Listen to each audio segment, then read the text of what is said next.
episode of Original Box Set. Tonight we're going to not be doing Shadowrun. We're not doing Shadowrun. We're actually doing the Pathfinder Playtest.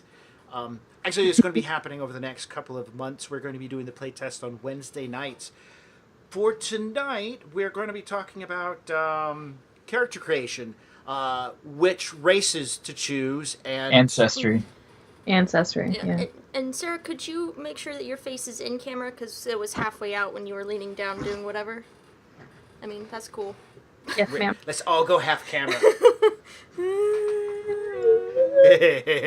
But we're going to be working with that and classes and talking about how the equipment works and how it affects things.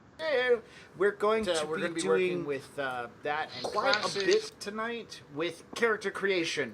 We're going to be talking over the creation of one character, and individually we're all going to be talking about our first characters that we have made. Check it out. This is my character. Whoop, whoop. He doesn't have a name yet, but he's an elf monk. The first thing I noticed about the character sheets for the new Pathfinder is that they are in landscape. Yes. Landscape mode, like civilized people. What? I mean, I guess. It would only have been better if it was in landscape with Comic Sans print. No. Oh, oh. Why would that be I don't. bad? You're making it worse. Yeah. Comic Sans is the devil.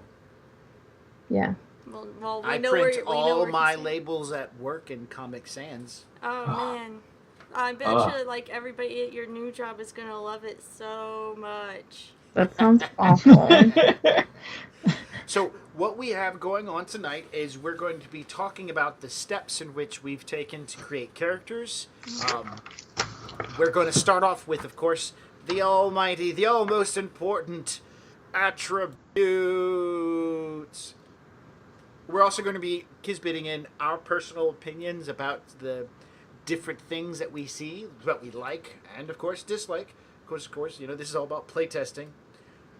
And in the given weeks after our characters are finished and we're up and playing, we're going to be having guests join us. We're going to be doing the playtest information and putting out the survey. So if you haven't got yourself a copy of Pathfinder Playtest 2.0 and you want to join in, do so. Maybe your game store might have something going on. Actually, you can first go online to download the PDF. Where would that happen at? That would be paizo.com/Pathfinder Playtest. And there's a link for the downloads for all of the necessary materials that you will need to run and or play in the playtest. And we can, if you're listening to this, you want to pop in, we can put a link up into our little Twitch chat so that you can follow it to get their stuff too. Yes. But definitely, Paizo needs us. They need us to go and take surveys and, you know, tell our friends and take the survey that says, would you, on a scale of 1 to 10, would you tell your friend? Of course. Yes. 100%. Well, that's either a 1 or a 10. Or somewhere. Yeah. 10. Yeah. There's only two options when I make 1 to whatever. It'll be either 1 or the highest number possible. There's no in between for me, especially when we're house hunting. When we were house hunting, we were like, how'd you like the house? Roof was good. Cleanliness. Write a number down. No. And then afterwards I said, honey, which one did you like? The first one. What were the numbers for it? It was good. Thank you so much. Like, it was better than all of them. That's Anyways, the one we should get. We digress. All right. Away from what we're here for. So, the first thing in character creation for the playtest, let's bring up our book here so we can go along. If you haven't got the PDF or the actual physical copy, can you just hand me the physical copy? Yeah. I would rather. We got the fancy copy. Got this. We got the special leatherette cover of the Pathfinder playtest because we collect books. We collect a lot of them, and this was definitely staying with us. Oh, and there's the other version being displayed by Sarah and John. With the awesome background picture that you're seeing right here on the stream. So, if you if you can get your hands on a hard copy and you like those kinds of things, there might be some around still. But most of it has already been transitioned online into PDFs, and they already have some erratas up on their for the 2.0 playtest for the core rules. They also have a bestiary, a PDF bestiary up there, ready to go. All sorts of fun monsters to play around with. Check it out. Yeah. All right, we'll Good- talk about the good stuff. bestiary here in a little bit, or when we get around to it. But for now, we're working on characters. So let's start off with the 6 attributes. They're still the same: strength, dex, con, intelligence, wisdom, and comeliness. What? Not comeliness. Charisma. Charisma. Oh, yeah. Yeah. Charisma. That attribute that determines how powerful and good-looking a paladin really is. It'd be Not only do I have a square chin, my smite evil is stronger than that longsword. Heyo. Yeah, don't forget the glint. Yeah. I always thought that for the game mechanics of Pathfinder, D&D, and all that, when for the longest time, I always wanted to do it, have like an evil paladin, and she comes busting out, and she's got like horrible cleavage sticking out of her dungeon armor. Was it dungeon punk armor? That's what it's called, dungeon punk armor. And she's incredibly hot, maybe like a redhead or like pure black raven hair or something. And she's just like amazingly like seductive. And everybody's like, "Don't fight her. She's a really powerful paladin." You know, that's. I always wanted to put that in the game somehow. well, okay. I like I'm it. glad that we know your fantasy game running experience. That's great. Charisma. Cassie, I'll help you craft some armor, Cassie. Yay! No, let's not do that. Oh, sorry. All right. So, So all of the attributes are the same. Yes? yes, they are the same. In fact, you've got the normal 6 attributes: strength, con, wisdom, dexterity, intelligence, charisma. And an interesting thing is that they all start off with, there are 2 ways to generate attributes. The primary one that they kind of suggest to use is the one we used, and I think it works out really good. You all start with 10s on everything. So I'm going to toss this over to Sarah so she can take the next part of Yep. stat generation. Yep. What do we do after we've put tins in every attribute? Okay. So, after you put 10s, you start picking your ancestries Yes. and your backgrounds. That's the next section. Which they have moved away from calling them races to ancestries. One of the Right. guys that we talked to about it that designed the playtest says that they want to broaden the scope to include, basically remove race from being a thing and adding in I guess he wants to have it a better descriptor for what was going on. So it was pretty cool. Yeah, it's definitely a better way of looking at things overall.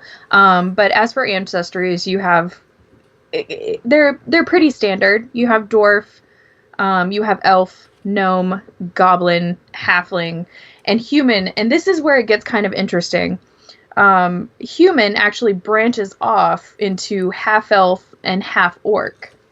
And as you pick your ancestry, if you want to be either one of those, you get a thing called a background feat. Or is it an ancestry feat? Yeah, Sorry. it's an ancestry feat. Ancestry feat. feat. It comes with the ancestry. Yeah, so it comes with the picking a half elf or a half orc ancestry. And you get specific attributes. You get to pick 2 out of 4 different attributes that come from that ancestry feat. Cool. Yeah. So there are ability modifiers that come with each ancestry, which would be familiar to anybody who's played, Right. Pathfinder or D&D 3.5 or others. Yeah. Other systems. It's familiar, but each one also gets a free ability bonus as well, so it's not as constricting. Each Right. ancestry has more diversity with it because it's not just every dwarf starts out with these stat adjustments. It's Yeah. Yeah. they all have these specific ones, and then the player can customize one of them as well. Right, like just a good example, dwarves. We all know that they before they had Constitution, and I believe they had Wisdom. As they didn't have Wisdom. They had Nope. a negative to charisma. Yeah. Oh, Yeah, positive to con, negative charisma. There you Yep. go. They made terrible paladins. Which So, was silly. but in this edition, you get a boost to your Constitution, your Wisdom, and then you get a free one, and then you get a negative to your Charisma. Yeah. Awesome. What about humans? I hear they get some good stuff going for them. They do. Humans are just, you get 2 free ability slots. You just get that boost in two different abilities, whichever ones you want. You can put them anywhere. And no negatives. And no negatives, which No is negative. pretty sweet. So when you start off, you get all these 10s, and then you can put in these ability boost. As long as the ability boost doesn't take you over 18, it's a +2 into the attribute. So you get like, you're like, hey, I'm going to play the human fighter, and I'm just going to put everything into my strength. And so you can, right then and there, you're already cranking out a 14. And that's nice, especially if you're only looking to min-max your character. So Yeah. I'm gonna just come out and say it. I think that we should best explain this by actually making the character. So let's make a character, so everybody can see how it goes. Do you have the printed one out? No. Then I no, suppose we're writing over. No. As long as we have a pencil, it'll be okay. Do we have a pencil? I'm a scientist. I only carry pens on me. What? That doesn't make any sense. That Yeah. doesn't make any sense. I know lots of scientists that carry pencils. You look in the purple folder out there. I have. I don't want to get up. Okay. I don't want to leave the camera frame. Cool. Oh yes, big changes from the 3.5 Pathfinder. Okay. Well, right now, as far as it goes for stat generation, is kind of a big change. Yeah. In Starfinder, they introduced this idea of the attributes aiming toward 18, and anything that goes over 18 becomes a bit more difficult. So, like, beforehand, you made a level, and you hit level 4, and you're like, oh, right, I get a bonus to stat. Well, if that stat was 17 or less, it came up by 2. But if it's 18 or higher, it only came up by 1. And the idea is that 18 is part of the function of the actual mechanics of the game, that once you go beyond that +4 and start hitting the +5, 6s, and 7s for those crazy games, you really start to outbalance. And so they wanted to kind of put I feel they wanted to put a little bit of a break onto the system. And by doing this, by saying, hey, increasing your stats in this way kind of gives a bit more control and keeps your characters from going, too overboard. So, John and I got to actually play the playtest when we went to Gen Con. And Ooh, Gen so we did a Con. one-shot there, and the biggest things as far as, like, mechanic structure was how you take your turns, Yeah. how you roll critical successes and failures, and in general, like, the mechanics of each particular class also has, some differences. Like, they thought about, for the alchemist, for example, they thought about essentially removing alchemy from the spellbooks of the wizards and thing to make alchemy its own thing. And then with, like, sorcerers, for example, their bloodlines now also dictate the kinds of spells they can cast, and they can't deviate from that kind of thing. So classes have a lot of different changes that I'm really excited to explore. And then when you take your turn, instead of having, like, the standard action, free action, move action thing, you have 3 actions. That's it. So your 3 actions, you can move 3 times. You can move, attack, and then move. You can attack. And depending on, like, what you do and when you do it, you'll get, negatives to, if you're going to attack 3 times, it's like your normal hit, and then it's -5, Yeah. and then it's -10 if you're going to attack all 3 times. Then the criticals, which I'm actually 100% on board with and so excited about. First off, you don't have to confirm criticals anymore. You mind if I talk about the Yes, 4 please levels do, of success? Please do. That, So this was actually one of the big things that I was excited to hear about. The change to the way you succeed and fail. So anyone who's played Pathfinder First Edition or Dungeons and Dragons, they know that on some types of rolls you can critically succeed by rolling a 20, and on some types of rolls you can critically fail by rolling a 1. But there were a lot of rolls where it didn't matter one way or the other. So you would roll a 20 on a skill check that you couldn't critically you couldn't have a critical success at. It was just a regular kind of impressive success. So with Pathfinder 2nd Edition, they've taken every roll, like every D20 roll, has 4 levels of success. So there's critical failure, where is if you roll a 1, or, and correct me if I'm wrong, if you miss the DC by 10 Yes. or more. Yes. Okay, good. Then there's a regular failure where you just don't meet the DC, but it's not a critical failure. A regular success, where you beat the DC or the armor class or whatnot. Or a critical success where you roll a 20 naturally, no confirming, or you beat the DC by 10 or more. Yeah, the DC or the AC, depending or the on AC, what you're yeah. doing. Mm-hmm. So what that does is, not only does it make the game more exciting because you're like, oh gosh, like not only did I fail my armor repair roll, but I made it worse because I critically failed. Like I potentially destroyed it, or like I only got a 15 on the dice, but I beat the armor class by 10 or more. So that's a critical. So I can use this as like a storytelling point where I can make the whole scene more cinematic. It gives you that. If you use critical successes and failures as a storytelling mechanic, also, it can make the game more interesting for the players. Yeah, and that's one thing I'm really excited about because I don't know how many times I've said it, but I'll say it again. I hate combat. I always have. I think I always will for the most part.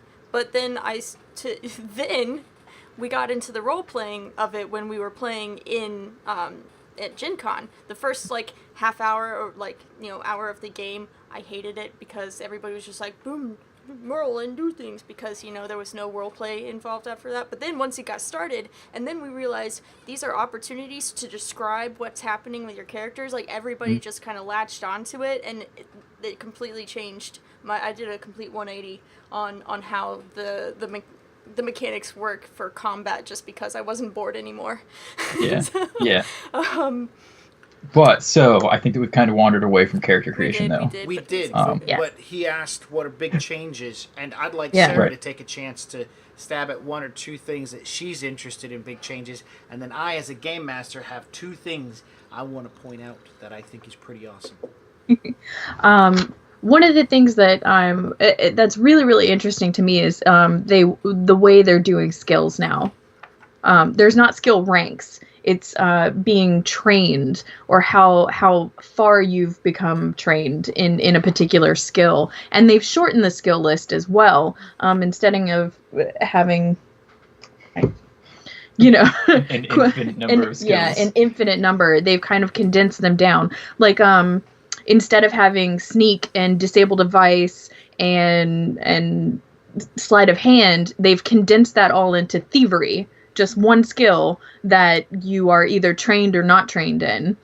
And you still get your ability modifier, and you get a proficiency, which is your level plus the bonus you get from being trained in it. So if you're, let's say you're 4th level and you're an expert in thievery, you get a +5.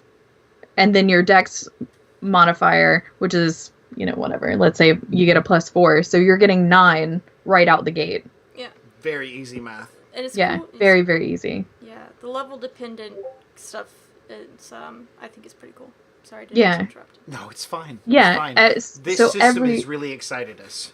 Yeah, every level you're getting at least 1 point better at the things that you're doing in Really the everything. game. Yeah, Yeah. really everything, because you're growing as a player, as a person, I guess, if you want to put yourself like that.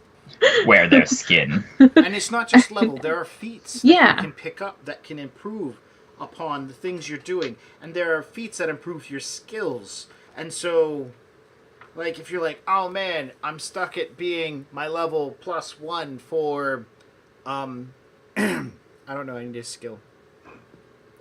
Lore. Performance. Performance. Lord. I'm at level +1 for my performance. I'd like to get better. There are feats that fix that, make it better, especially when you start focusing in on it, which is really Yeah. cool. Excellent. I think it's fun. I was a game master. I really wanted to pin down to like 2, but I ended up with 3. There's actually maybe like 7 things that are in here that Just really make me excited. Just pick 2. I'm picking 3. Okay. This is really one of them is important to you too. Okay. Actually, it's important to everybody. 1,000 experience points to level. Yes. That's it.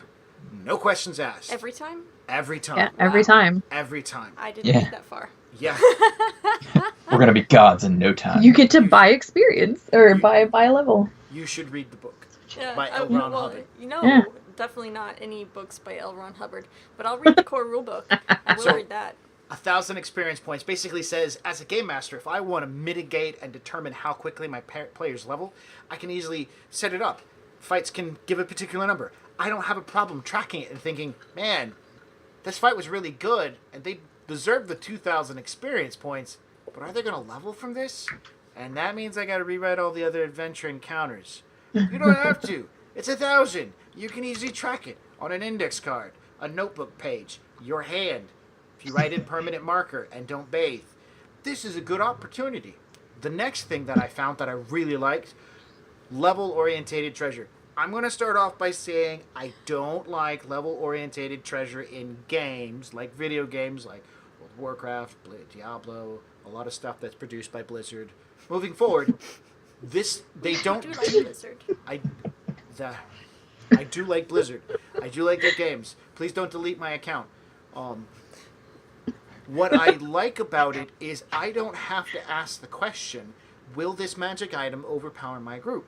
I generally don't have to ask that question because I generally give my groups overpowered magic items anyways that I take back later. Yeah, but That's- there are a lot of that's true. GMs who, especially Need. if you're trying the Pathfinder from say 5th edition, if you're trying to play it out, 5th edition is very restrictive on the amount of like magic items and things that are given as you do your questing. Oops.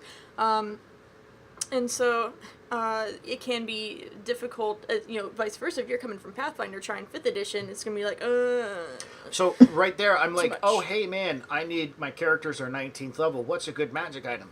I can grab the book. I can open up to 19th level and I can see the item. And today, no, they don't get that. So it makes it easier to know what they're not supposed to have. Here's another thing that's really great. is this number 3?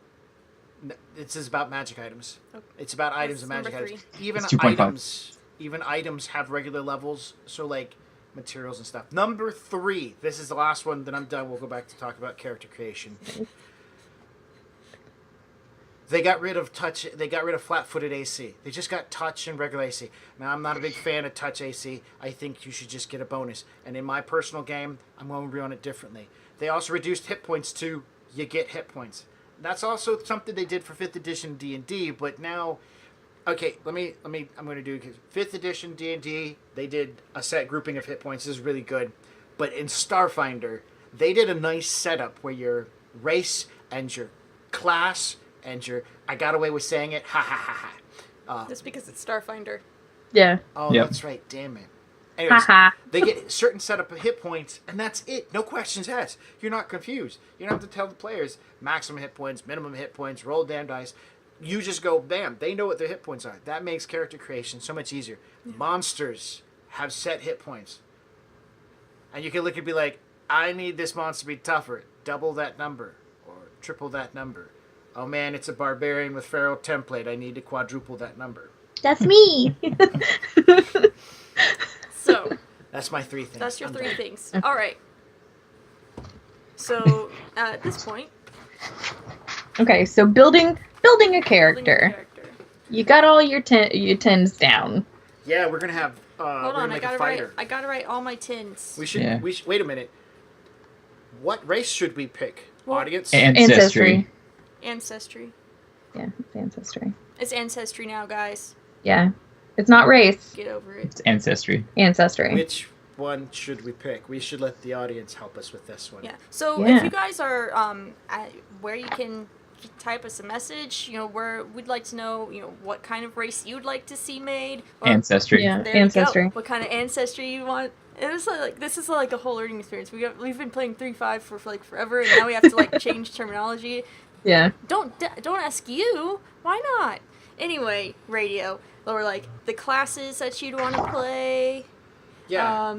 So So if right now, we can make anything from a bard to a wizard. with any ancestry, human, Yeah. gnome, halfling, half orc, half elf, elf. We could. We should do a fighter. Goblin. Nobody's done So- a straight up fighter yet. So how about this? How about this? I think that we'll be able to show them the most unique portions of character creation if we do a human ancestry with either half elf or half orc. Okay. Oh on it. yeah. Let's yeah. do that. Let's do that. Let's do a half elf. Yes. So I'm just gonna bring this up. Goblin is a playable race. Oh yeah. Yeah, Please as it should continue. Yeah, I really enjoy this. Their description for it is short, scrappy, energetic people who have spent a millennia maligned and feared. I mean, so cute. Yeah. be. Why are they maligned and feared, though? I don't. We'll have to know learn. because they're scrappy and short. Well, I got in Pathfinder in the Galarian campaign setting, they've always been the go-to minion to fight and stuff, and so they're Yeah. everywhere, all over the place, and so they want to They swarm. They burn Yeah. things. They're They eat hungry your They constantly. eat your That's livestock. another thing that they play They were around with. pests. The goblin hunger is insatiable, and they will eat you out of house and home, literally. Yeah, they'll They eat your also- home. They also desire to follow a strong leader. Yes. One of the big tenets of goblins, goblins, Goblins. is the strong leadership. They look for the person who can take them into combat and see glory. They're not incapable of learning. Yeah. They have a great learning curve when it comes to certain combat orientated things. They have a terrible learning curve when it comes to crafts and other stuff. This is me from the point of the lore of Galoran, not the actual characters. Because once you put stats to these little buggers, they completely change Yeah. into something else. Yep. Then they become real instead of just plot devices. That's So, true.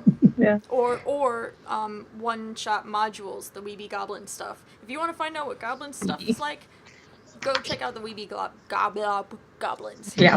And play Glab the glabs. pre-generated female goblin barbarian they have in the book. She was awesome. I can't even remember her name. I love playing her.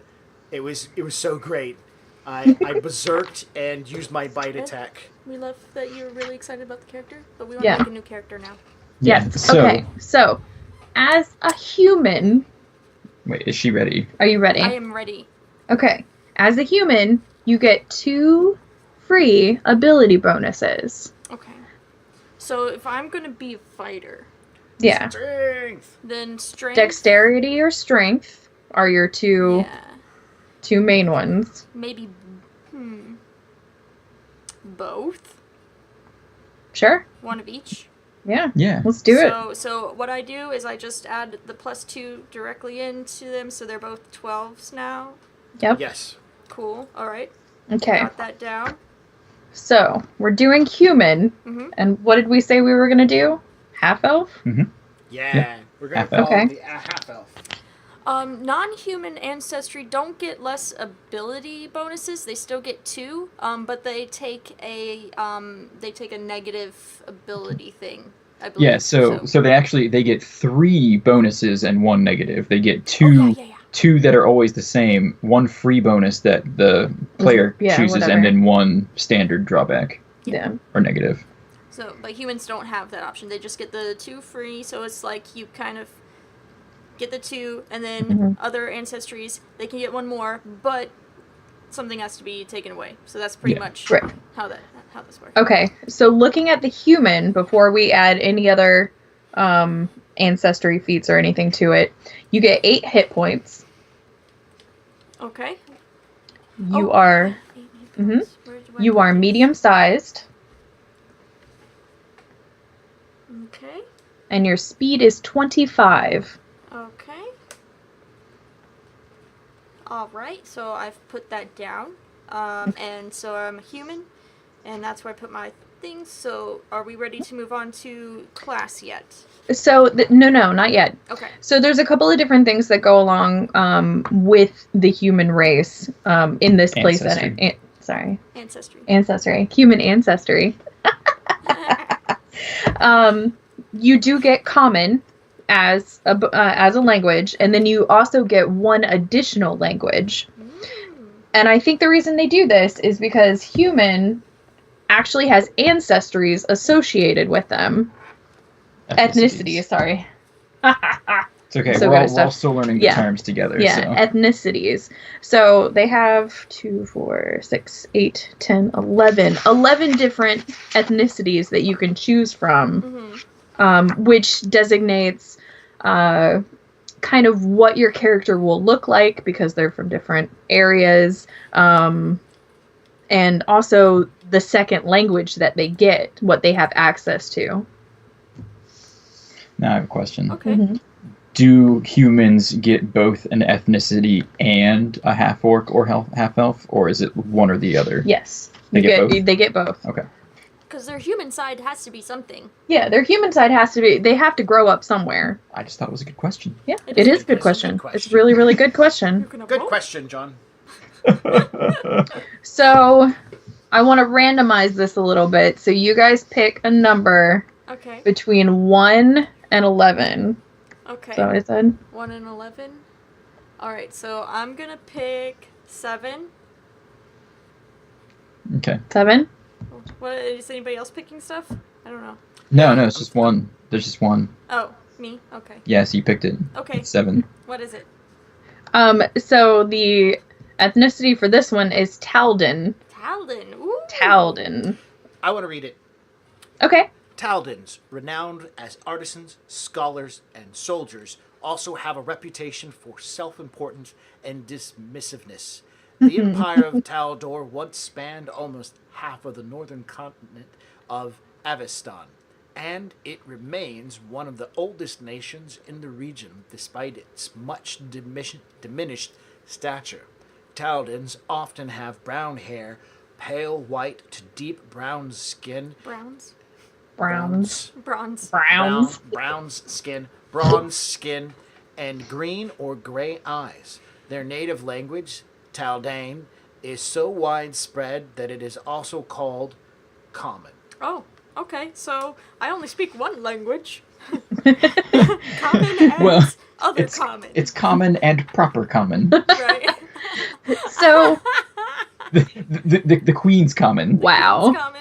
I'm going to put that Queen's common. The Queen's common. You're going to have to put a lot of English when you speak that one in there. Just put some Cockney in there. There you go. So really, I mean, you could pick another common language that you would find out there. Nope. Okay, This is great. common and Queen's common. This is what's happening. Fantastic. Okay. If you have a intelligence score of over 14 at first level, you can pick. You can also select 1 language from the list of common languages. I will not. Yeah, when we won't know until after we're done. That's true. Yeah. Oh, That's yeah, I very forgot. That's true. Okay. So, since we are playing a half-elf, Yes. when you create a half-elf character, you have to select the half-elf human ancestry feat at first level. Okay. This gives you access to the elf and half-elf ancestry feats, in addition to the human ancestry feats, whenever you start gaining more ancestry feats at later levels. More options. That's pretty exciting. Yeah. That's exciting. So, on the ancestry feat side, you get one at 1st, 5th, 9th, 13th, and 17th level. Mm-hmm. So you're Oh. coming into your own as the person and becoming more like your people. Yeah, and just to interject one little bit, I'm going to hold the camera or the character sheet up to the camera so they can see if it's Yeah. focusing, that they actually list what level you get Yeah. each of your feats at. So there's never any, I have to refer back to this chart to see which level I get one Exactly. for advancement and which one I get for my class really feature. nice. So, Yeah. yeah. It has everything plotted out on your second page as far as like feats, skills, class features, all that. It's pretty nice. Mhm. Okay. So, picking the half-elf feat. Okay. I have written that down. Okay. So either one of your parents was an elf, or both of your parents were half-elves. You have pointed ears and other telltale signs of elf heritage. You gain the elf trait and select 2 benefits from the following. Elven speed, so you increase your speed, your base speed by 5 feet. You get elven tongue, or you can select elven tongue, which you add elven to the list of languages you speak. Gifted speaker, which you are trained already in diplomacy. Or low light vision, which you can see in dim light as well as you can bright light. Okay. So pick 2 of those. Alright, so I don't want to pick the language one. I really want to just be the most obnoxious with just one language, and everybody talks my language, or I don't talk to them. Love it. Well, wonderful. They talk your language, or else you talk to them in the Queen's Common. Yeah. True. To be all hoity at them. Yeah.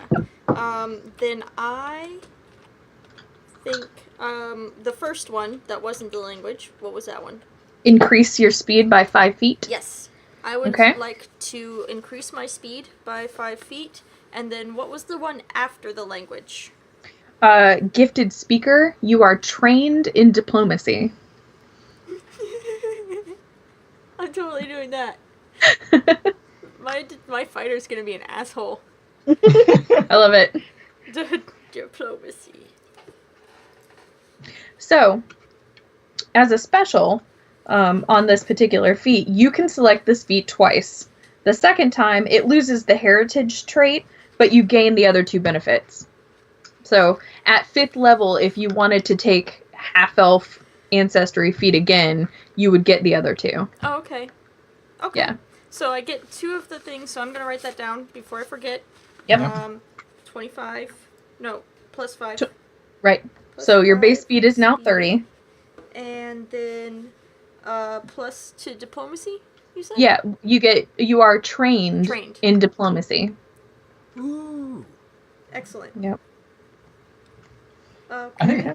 I think that's a really interesting way of having like a template, like a half Yeah. human template. Mm-hmm. Yeah. I like it. Exactly, it's radio. Diplomacy is only going to be spoken in the Queen's Common. Of course. Of course. It's the language of diplomats. Scholars. Diplomats and scholars. Diplomats and scholars. I'm gonna make the worst accent whenever I end up playing this character. So. Just put marbles in your mouth. Oh, yeah. Pack cotton balls or marbles in your mouth whenever Not- you talk. Not marbles. Don't accidentally well, swallow it. That's true. Never mind. All right. So I've got my race ancestry and the 2 bonuses for the half elf ancestry feat, and so that's all written down. Now I'm at 30. Okay. I think I'm ready to move on. So now, before we get to your class, we have to pick background. Oh, feats. right. These are fun. There are 19 possible backgrounds, and I decided to jump the gun ahead of you and reach out to our audience and ask them to pick a number 1 through 19. And they have determined that your background... Are you ready for this? Yes, I'm ready. You are a sailor. What? You heard the call of the sea from a young age. Perhaps signed onto a merchant's vessel, joined the navy, or even fell in with a crew of pirates and scallywags. Choose 2 ability boosts. One must be strength or dexterity, and the other one is free. Fantastic. You gained the Underwater Marauder skill feat, and you're trained in the sailing lore skill. I think a partial career in the Navy would be fun. You're gonna be Queen's Marines. The Queen's Marines. Oh my gosh. And you're good at diplomacy for hostage situations. Yes. Maybe you were the captain or the captain's first mate. So I feel like I'm obviously going to use, let's see, which one? I'm gonna use strength. Yeah. So I'm gonna make that a 14. But then, because I am also going apparently very turning into a possibly semi-charismatic individual, I'm gonna boost my charisma to a 12. Ooh, Very nice. Watch out now. Watch out. I like it. Very handsome sailor. Yeah, that's right. Soon he'll be a paladin. I got all the winches. Just don't ever call them ropes. Wow. They're lines, everyone. They're lines. They're lines. They are lines. So I want to read the Underwater Marauder feat to you. You've learned to fight underwater like an aquatic native. You are not flat-footed while you're in water, and you don't take the usual penalties for using a bludgeoning weapon or a slashing weapon in water. So That's is this insane. Yeah, it's a feat. Yeah. It's a background feat. It's a background feat. Is it? Yeah. Yeah, the feat comes from Underwater Marauder, and then we go to feats. Oh. Mm-hmm. Oh. That's crazy. Yes. So I mean- this is cool because the backgrounds, they don't not only give you like the boosts to your attributes, now they also be like, hey, go to a feat thing and do And a feats. skill. And the sailor Abilities, feat, and a skill. Mhm. That's kind of nice. It's like bonuses saying, are really nice right off the bat. the backgrounds So- are like saying, hey, here's what you get for doing all this stuff. So Yeah. really, I'm turning into Aquaman. Kind of. Well, I just need I to mean- take a bit of druid so I can speak with the fishes. Blub, blub, blub, blub, blub, blub, blub, blub, blub. Blub blub. I'm a shrub. Oh. There you go. Alright, so let me go ahead and get the... It's a skill feat for the background. Okay, and what was it called? Underwater? Underwater Marauder. Underwater Marauder. Yeah, the rhyming. Yep. Underwater. I mean, so I think that the background is a concise mechanic to help players make their characters unique. Whereas, like, before, you would have a backstory that you wanted to build a character to fill, and you'd have to be like, oh, I have to have this many skill ranks and these to make this make sense, and I gotta pick, like, this trait and that trait and this drawback. Yeah. But this is like it's like a package, but it's still customizable Yeah. to an extent. Yes, it is. I agree with you on that one. So, I think I really quite like it. I like the variety that you get, especially, I honestly, I think with all of the characters that we make for the one-off playtests, I'm just gonna roll it for everything. And just And randomize it. just see what happens. Yeah, that sounds fine. I like that sounds it. real fun. Yeah. I want to avoid... I would like Pathfinder to avoid the... it's a encoding. Maybe Sarah can help me remember the word I'm thinking of. When you get a code, you write a code for a program, but instead of fixing the code, you just keep throwing things into it to... What is that word called? To make it pretend like it's... Exceptions? No, it's just No, not bulk or exceptions. grunge or overflow and bulky. I hope they don't just keep adding in more backgrounds. It's like, hey, we're going to publish a new book. We're going to add in 5 more backgrounds. Well, I think that one of the things that Wizards has done pretty successfully is have a lot of third-party publishers publishing source books that they've created using like the 5th edition system. I would like to see maybe Pathfinder allowing like third-party people to create that kind of content, so that way you're not only supporting the Pathfinder the game, you're supporting creators as well. Now it is, as far as I remember from the interview that you had at Gen Con, it is still open gaming license, so that is a possibility. There can be third-party publications. And honestly, I think that if a third party were to publish a module for Pathfinder 2.0, and part of it was, hey, here are 2 or 3 unique backgrounds, or something like that. That would be an interesting way to introduce new backgrounds for like scenarios. And go ahead, Sarah. So with the playtest module that we're actually playing, they have backgrounds that are specific to that module that tie you in to that module a little bit better. So you're not just kind of like, your players aren't all over the board with their backgrounds. They're specific to this region. Yeah. They're specific to what's going on in the story, so they're not like totally lost through the entire game. Yeah. Or, I should have got that. You should have got that. It's helpful to players, but honestly, it's more helpful to GMs because your GM is sitting there trying to figure out how he can make sure to tie in all of your characters, and they get all this backstory, and then it has nothing to do with what they're playing.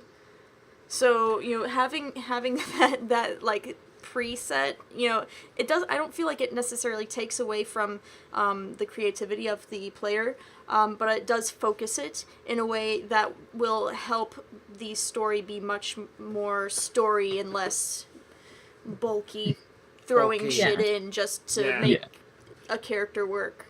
Yeah, and when a game master writes down and says, "I have 5 players." Player number 1 is an Elven Ranger Sailor. That extra descriptor or label on that helps the game master understand a little bit farther where the player was taking their character. It can help an inexperienced as well as an experienced game master make good choices when setting up encounters, both combat and non-combat based, as well as planning for downtime events. Yeah. So kind of on that note of like new game masters or even new players, like exploring this system, I think that most of the challenges that we have faced so far is because we're so ingrained in other systems, and this is just like, oh wait, no, it's different. We have to do it this way. So I think that this would be a good introductory system. So far from what I've seen for people who are, they want to run their first game, or they want to play their first game in a group, or they've played 5th edition and now they've gone through all of the modules and everything, and now they want to try something else. Like, I think that there's a very the gap between Pathfinder 1 and 5th edition is a chasm that is like, can only be crossed on a 6-inch plank over half a mile of just pure abyss. And so it's true though. How epic. But blocked by a wizard who may tell you shall not pass. Exactly. So what they're improving upon will make it, I think that's going to make Pathfinder more accessible. Yeah. And that's super awesome. Anyway, that's exactly the word I had in my brain that I was hesitating from throwing out. Awesome? No, accessible. Oh, accessible. Yeah. What? All right, so we've done the background. Yes. Backgrounds are cool. I like this part. Yeah. So, moving on from here, you get 4 free ability boosts. What? Yes, 4. All right. And this kind of, you can assign them anywhere you want, and this kind of shows the experience or the growing that your character has come to. Like there were even more background, Okay. or what they did while they were in the Queen's Marines. Mhm. What maybe they were really good at swabbing the deck, Yeah. So or pulling, here's a good pulling. Here's a good thing to point out once again. When we're saying ability boosts, as long as your ability score is under 18, that's a +2. Yes. Yeah. So I think I just told our English viewers to fuck off, and I You did. You did. apologize for that. Let's do 2. 2. Too. Is this a bad sign? Well, really, it would just be more like this, but I always do my Peace. numbers backwards, so You do. it's yeah. This is 2 Sorry. in German, 3 in Is- German. I thought this was 3 This was in the German 3. Yeah, this Oh, is the that's German German. 3. Yeah, don't do this in German. This Don't this do is you're the not Don't Cassie. do this in. Yeah, this is. This the, is the Cassie 3. Yeah, it's Cassie 3. So, anyways, I apologize for derailing that slightly. Anyway, so it's a +2 Yes. for every one of those if you're trying to add it to something that's under 18. So right now, just to let everybody know what I have a 14 strength, a 12 dex, 10 constitution, 10 intelligence, 10 wisdom, and 12 charisma. So I'm going to be able to add a lot of points in here. So I don't know if anyone out there is like has some ideas, I can always change stuff, but here's what I'm kind of thinking. Like, I want to be strong and I want to be handsome. And I pretty much don't really care about the rest of it. I would say care about Dex if you care Okay, about okay. anything else. Okay. Yeah. That's fair. So I can put that up to a 14 first, just to get that out of the way. I also want to make my charisma 14 for sure. Okay. So And that's 2. That's 2. And then I believe I could do a plus in my strength, and then maybe a plus to constitution if I cared about hit points. I wouldn't worry about hit points. You've But already I got a actually decent don't amount. care. And you're going to be a fighter Yeah. here in a little Yeah. bit. So You know That's what? true. Just do it live. so Okay, hit. oh man, so I got 14s on the ones that I care about: strength, dex, and charisma. And I think I will want to put them in. Should I? All right. So here's the thing. Here's my question. If I'm a sailor, do I care about like the big like fuck off long sword run you through kind of stuff with like or maybe just like taking a beat stick, or would I want to have something a little more refined, especially since I speak the Queen's Common? Well, so So- here's the flip side. Yeah. Here's the flip side. It was your character like first on board when you were on a raiding party, because then you can go in there with a longsword and just start swinging berserker style Yeah. and clear the deck for everyone else to come over. Or you were precision striking. Yeah, or, like maybe Right. maybe you were like, oh no, I board the ship after the berserker is clearing the deck, and then I go below and I'm using my dagger or my short sword or whatever. So what kind of marine were you? Okay, so I feel like he was obviously an officer of some kind because of his charisma. He's talked his way to the top. Excellent. Ooh, thank you. That's a good point. Sabers for enlisted, rapiers for officers. So I guess that answers my question. Rapier, Rapier it it is. So I'm gonna care about strength or dex. I think dex. Dex, because a rapier is a finesse weapon. Okay, but is it still a finesse weapon in 2.0? Yes, It is. It actually is. has the special ability of agile, so you can use your dex for hitting instead of strength. And wait, Yes. I don't have Actually- to have a feat for that? Actually, Correct. the weapon is called finesse. Finesse allows yeah, you to use your dexterity to swing it around. Agile reduces the penalty from swinging more than once. That's right. And we can discuss that in a little bit. Now It's that's really cool. That's mechanic Yeah. stuff that we probably will not go Yes. into for a little bit. this game session Yep. tonight.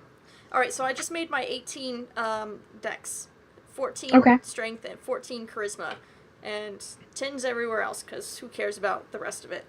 Excellent. Totally fine. I mean, they're average, right? So Yeah, Yeah. they're that's not, average. They're not 0 for their bonus. correct. I mean, they're not negative for their bonus, so they're good. Yeah. Okay. Okay, so I've put in my 4, for free. For For free. free ability Ability boost. boost. So amazing. Yes. Okay. Next step. Okay. You get a class ability boost. Yeah. What? So, as we flip over to the fighter page. And now we're finally getting to the fighter? Yeah, Yeah. finally getting. All of this was Finally. before I even picked out a class. Yep. Yeah. So All just of look at how awesome your character can be as just a regular commoner. Yeah. Yeah. Shoot. I want to play a commoner. No, I don't think I'd survive the playtest No. as a commoner. I don't think they made it that way. I don't think you would either. No. So, as a fighter, you have a key ability. Or as any class in the Pathfinder 2.0, you have a key ability. It could be, as a fighter, it's either strength or dex. So, you get to pick that ability boost and put it in either strength or dex. So, I have a question. Yes. If I pick Dex, it'll go up to a 19. Correct. But if I pick Strength, it'll go up to a 16. Correct. Correct. Yeah. So, but when you say the focus, it's not that I have to focus on using Strength every time. It's just this is what you get as a fighter. Right. Why would okay? I think Yeah. that they're trying to keep you from breaching that 18 because Well- they just want you to have like all your again, stuff. it depends. It really depends on what your class is. Yeah. Like for rogue, you just get your key ability is dexterity. For a Okay. wizard, it's something else. So I think that yes, they are trying to Yeah. make it more difficult to go above 18, but I think that They makes can. sense in even like a real world kind of situation. Like it's significantly easier to get from 0 to this on a scale of anything in real life, Yeah. like skill wise, strength wise, endurance wise, any of that. But then beyond that point, it gets significantly more difficult. Right. I think that this is the easiest way, game mechanics wise, to like To simulate. express that. Yeah. Okay. So I decided to go with strength then. So I have a 16 strength, 18 dex, 14 charisma. Tens I mean, and that's- everything else. Yeah. You're that's- still fairly handsome, Yeah. I mean, and you're above average. Yeah. Handsome. far Handsome. above. Far above Yeah. average. Especially with my manly stubble. I don't have any, obviously, right now, but I'm sure That's- that somebody can crochet me a beard. I Yeah. know someone. Yeah. So, specific things that you want to point out with a class is it has, just the stuff that goes along with that specific class anyway, like hit points, proficiencies, that kind of thing. So- As a fighter, you get 10 hit points Ooh, plus your Constitution modifier, so 10 hit And that's- points. and that's every level. Okay. It's kind of like doing max hit points every Yeah. level. I like that. Okay. Yep. So I have 18 hit points because I got 8 from human and 10 from a fighter, and I don't have a con bonus. So there you go. There you go. That's okay because officers don't get hit. Yeah, they don't. They send in Especially the handsome berserker. ones. Especially And then- handsome ones. Yeah. Nobody wants to ruin the face. Yeah. No, not the face. So moving on to your proficiencies, Mhm. and this is one thing that I think is another thing that I think is interesting. Perception is no longer a skill. Yay! It's Because just a Because Yeah. other games, Pathfinder 3.0, 3.5, you didn't protect your castle with fighters because they could not perceive the thieves sneaking up on them. You protect your castle with rangers and other thieves who have perception as a class skill. exactly. Yeah. So The world At- of 3.5 was crazy. Yeah. as a fighter, It was you the get an Wild West. expert. You get an expert in perception. Ooh, so the way you guys see it right now, I'm going to show the things. So this is my other character sheet. Where's perception? So this is what we're talking about. is it? Yeah, so there's 4 levels. Well, I guess essentially 5 levels of trainedness. There's untrained, Trained. trained, expert, master, and legendary. Yeah. And so whenever you're trained, you fill in the first bubble. When you're expert, you fill in the second, and on from there. With trained, it's just your proficiency bonus. With expert, it's your proficiency bonus plus 1. Master. Actually, it's your level plus your bonus makes your proficiency. Oh. Yep. Yes. So your proficiency is equal to level plus 1 for expert, and your proficiency for master is 2 plus level. And of course, you can figure out legendary. Well, Because and trained is 0. untrained is -1 or Two. minus 2. -2. Yeah. Yes. Yeah, so if you use a skill and you are not trained in it, -2. Well, Penalty. it's Green card. well, okay, so hold on. Let's explain this a little Okay. bit more exactly. If you are untrained, your proficiency level let's is your level -2. Okay, so let's say, for example, I am not trained in performance. So, Yes. but I have a +2 to my charisma. Mhm. So, what do I do at first level? Okay, so you're untrained, Yes. correct? So your proficiency is your level, which is 1 -2 for Okay. being unskilled. So So you negative get a -1, and then you add in your charisma modifier, 1. Okay, so then I would have a +1 That's true. and that's what you add to your d20 when you're untrained. when you're when untrained. you have no dots filled. When No this dot. character right here Yep. is untrained and decides to make a performance roll, he has a chance. Yes. A chance. So essentially, your proficiencies are your level plus your level -2 if you're untrained, your level +1 if you're trained, right? No. No. Or no, Trained is it's plus just your 0. level. Okay, good. No. It's your level +0. Yeah. So it If you're goes. trained. Yeah, it's like -2, 0, +1, +2, +3. There you go. Yep. All I was reading When we 0. have a conversation about how rules work, we need to have just one person explain it and not have everybody explain it again and again, because then it just gets weird. Sure. Yeah.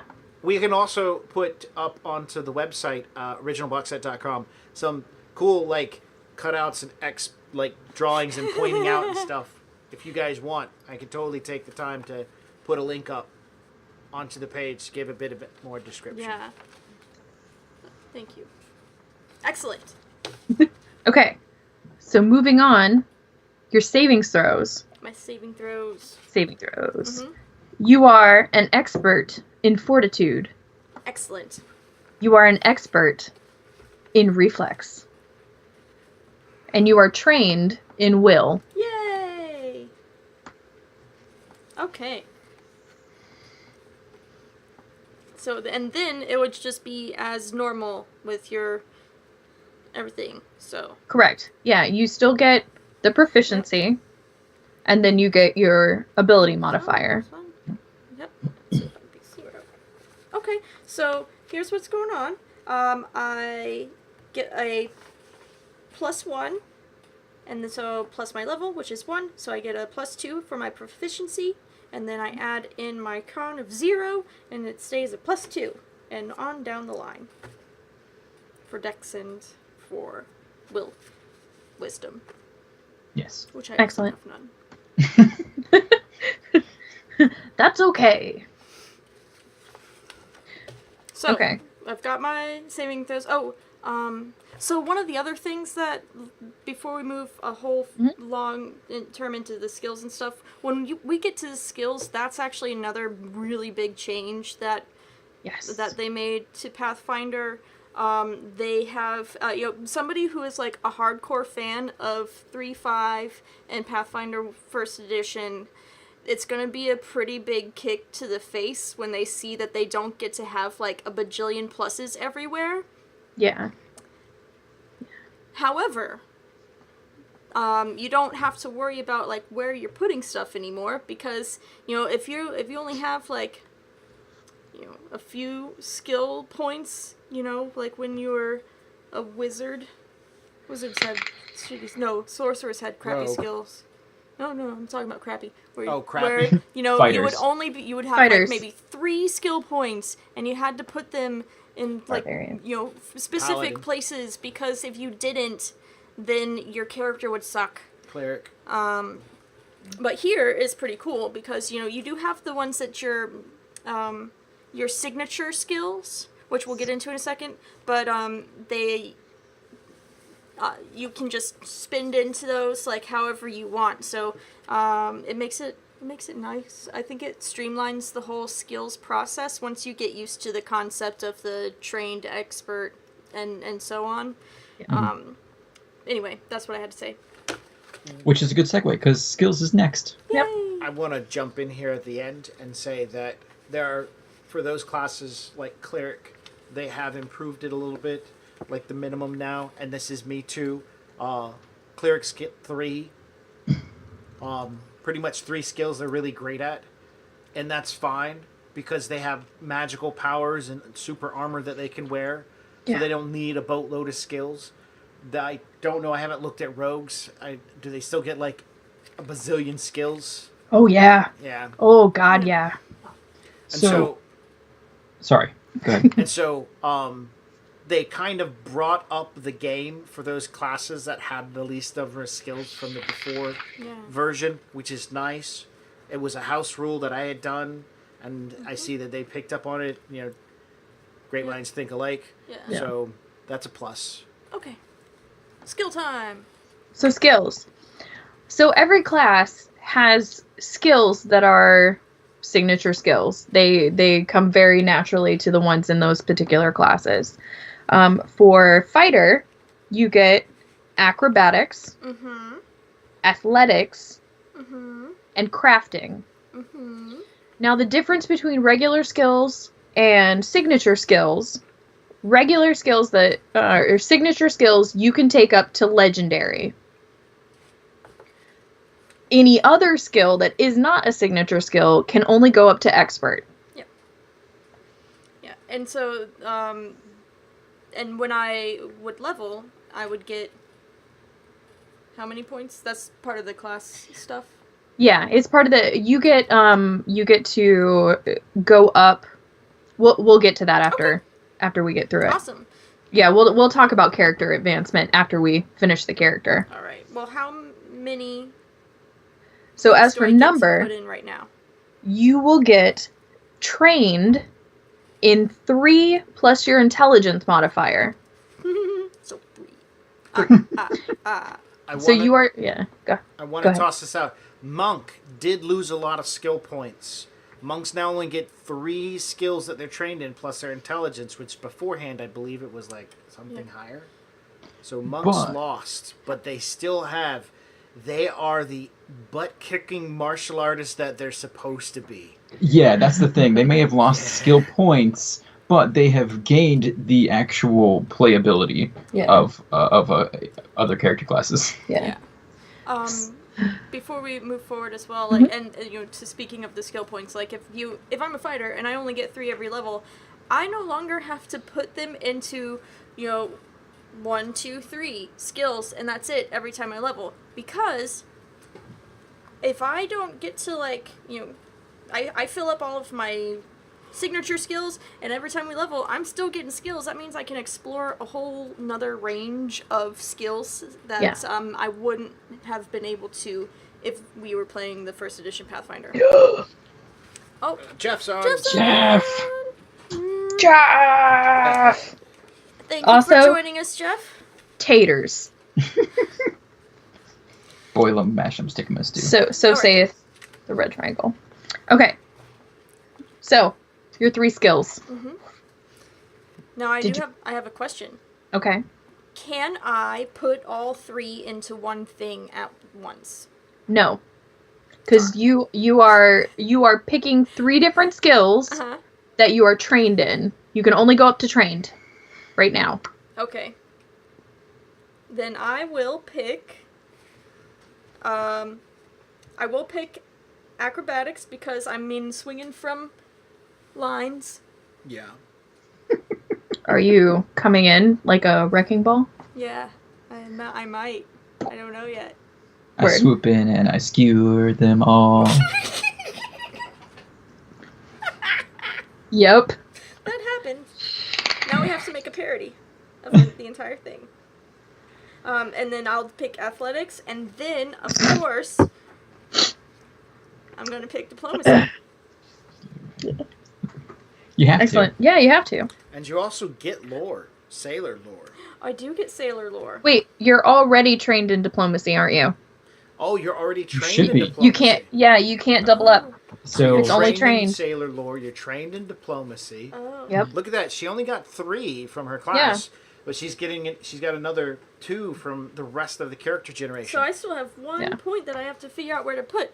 This is Yep. like the first time a fighter ever has to say that, Yeah. by the way. I've got Oh, two. man. extra point. Look, you can get stealth, or you can get survival, You or can get intimidation, thievery. or thievery. Ooh, I could be a scoundrel. A swarthy A swart- scoundrel. Ah.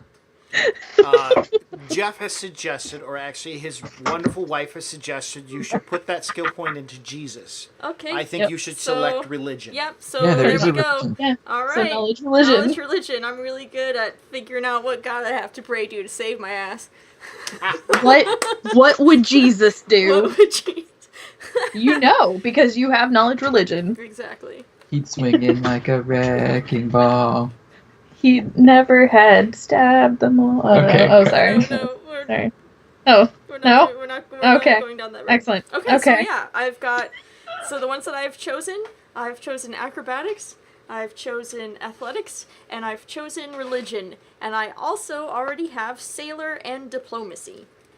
That's 5 skills Five without skills. any intelligence bonus as a fighter. As a fighter. And As a don't first forget- level fighter. You automatically get perception. And I do. Yeah. Everyone gets perception. Yeah. You might not be good at it, but you get it. Yeah. Yeah. There you go. Yep. Welcome to the newcomers who are joined our channel to listen to Yes. us talk about Okay. Pathfinder Playtest 2.0. Yes, and specifically the character creation part. Yes. All right, so we have So picked out yeah. So far we've picked out half-elf human. our ancestry, which Ancestry. was human with the half-elf ancestry feat. Ancestry. And then because you can have ancestry feats like that. And we picked out my ability scores and all of the crazy bonuses that you get for all of them. I'm still amazed. It is. Why are you shaking No, your no, head? no. It's great. Jeff is asking, John is a goblin, isn't he? No. Actually, the goblin is being played by this lovely lady next to me. Yeah. And we'll talk about her about character. our in a little bit. characters that we're actually running for the main part of the playtest at the end. Yeah. So and then my ability scores, I have a 16 strength, an 18 dex, 10 con, 10 intelligence, 10 wisdom, and 14 charisma. Wow. Wow. I know. And she also, one of the new things they've added in is background. Oh, yeah, I have the sailor background, which also gives me the background feat of underwater marauder. That means I know how to fight good in the water. In the water. And I'm one step closer to my ultimate goal of being Aquaman. Yep. Yeah. Super close. So to recap, the principle of designing a character in the second edition Pathfinder, you start with 10s in all your stats, and then you get bonuses and or negatives based on your ancestry, your background, your class. Am I missing anything? The freebies. And the at freebies. very The freebies. end. And the freebies. And freebies. So yeah. yeah, so I think that honestly, like, this makes me not even care about trying to min-max, because first level, you can be pretty awesome character Yeah. straight from the start without trying to, like, nitpick on the min-maxing. Yeah. And you create an interesting character background by plugging these labels and templates and background things into your setup. You're like, it flourishes really nicely. It does. Yeah. So we've just completed the skills, and as a fighter, get this, guys. If any of you play 3.5 or Pathfinder 1, I have 6 skills as a fighter. And no intelligence modifier. And no intelligence modifier. Yeah. And that's from backgrounds. It's from backgrounds. Like the background and picking your actual skills. Yep. So, moving forward, let's talk about weapons and armor. Yeah. Dun, dun. Do we want to do weapons and armor or feats? Do we get feats? Feats come Class next. feats. After we do this. Okay, so weapons. Weapons. Sorry. Yep. Weapons. You are an expert in all simple and martial weapons. Damn. Hold on. Where do I write this down? Up at the top, under where it says character sheet. Ah, right. Yep. So that means with any simple or martial weapon, she gets to add her level +1 to create her proficiency bonus. So if she picks up a longsword, her, I'm going to air quote here, base attack is going to be a +2 at first level, and then she gets to add her stats. Yeah. That's pretty impressive. Yeah. That's kind of nice. That's to sit there and say, hey, I should actually be fighting better than the rest of everybody else at my level, and that's really what's going on. Mm-hmm. Yes. Yep. So, and then you are trained in all exotic weapons. All of them. No way. All of them. Yeah. The orc double axe that has the chain swingy thingy on the end of it too that only orcs get to use. Yeah. You can use that too. Yeah. They give you Man. permission That's to awesome. use Yeah. it. I love it. I do too. Yeah. Now, this next part I'm really excited about. Armor. In the game for Pathfinder 2.0, armor still provides, sadly, like some sort of mystical deflection thing. I get it. It's a game. But your armor and your training in the armor and how well you use it increase as you level. Gonna go back. Radio points out, yes, it makes exotic weapons sound, doesn't make exotic weapons sound very exotic.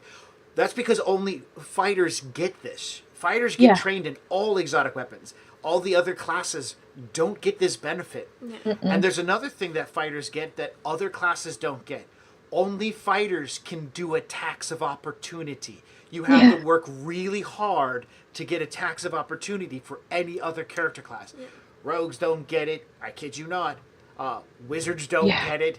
Only fighters and other people have to work toward it. So fighters have some things that they can fall back on and go, guys, it's melee. That's my middle name. Get out of the way. Don't worry. I've picked up this double-bladed bull bar stool and I'm trained in it.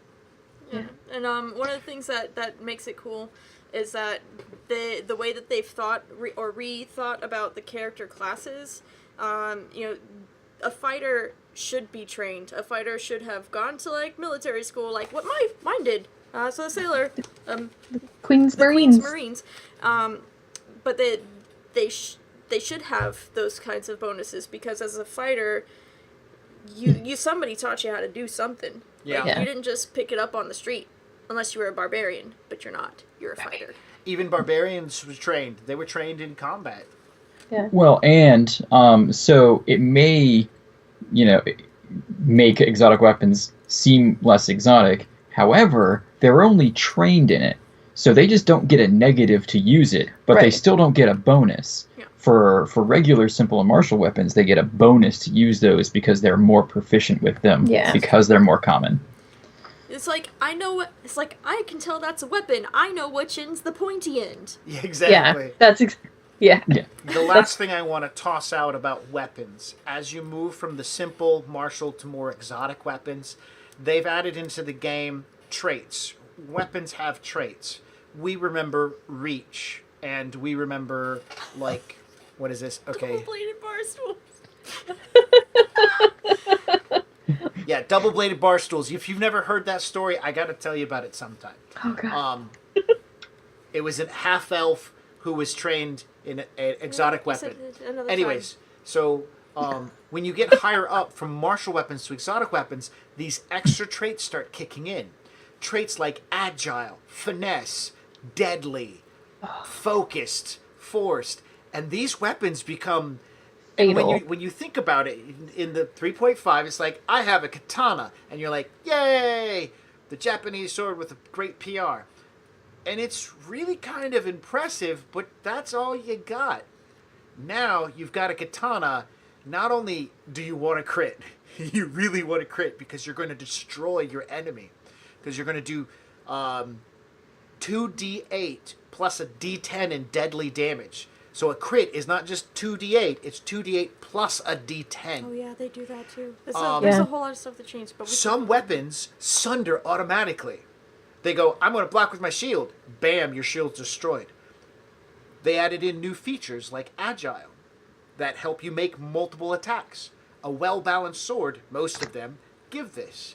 So the weapons traits are really a nice addition. Yeah. Excellent. So Okay. how far are we along in the character creation process at this point? Like, what's the ETA of being a full character?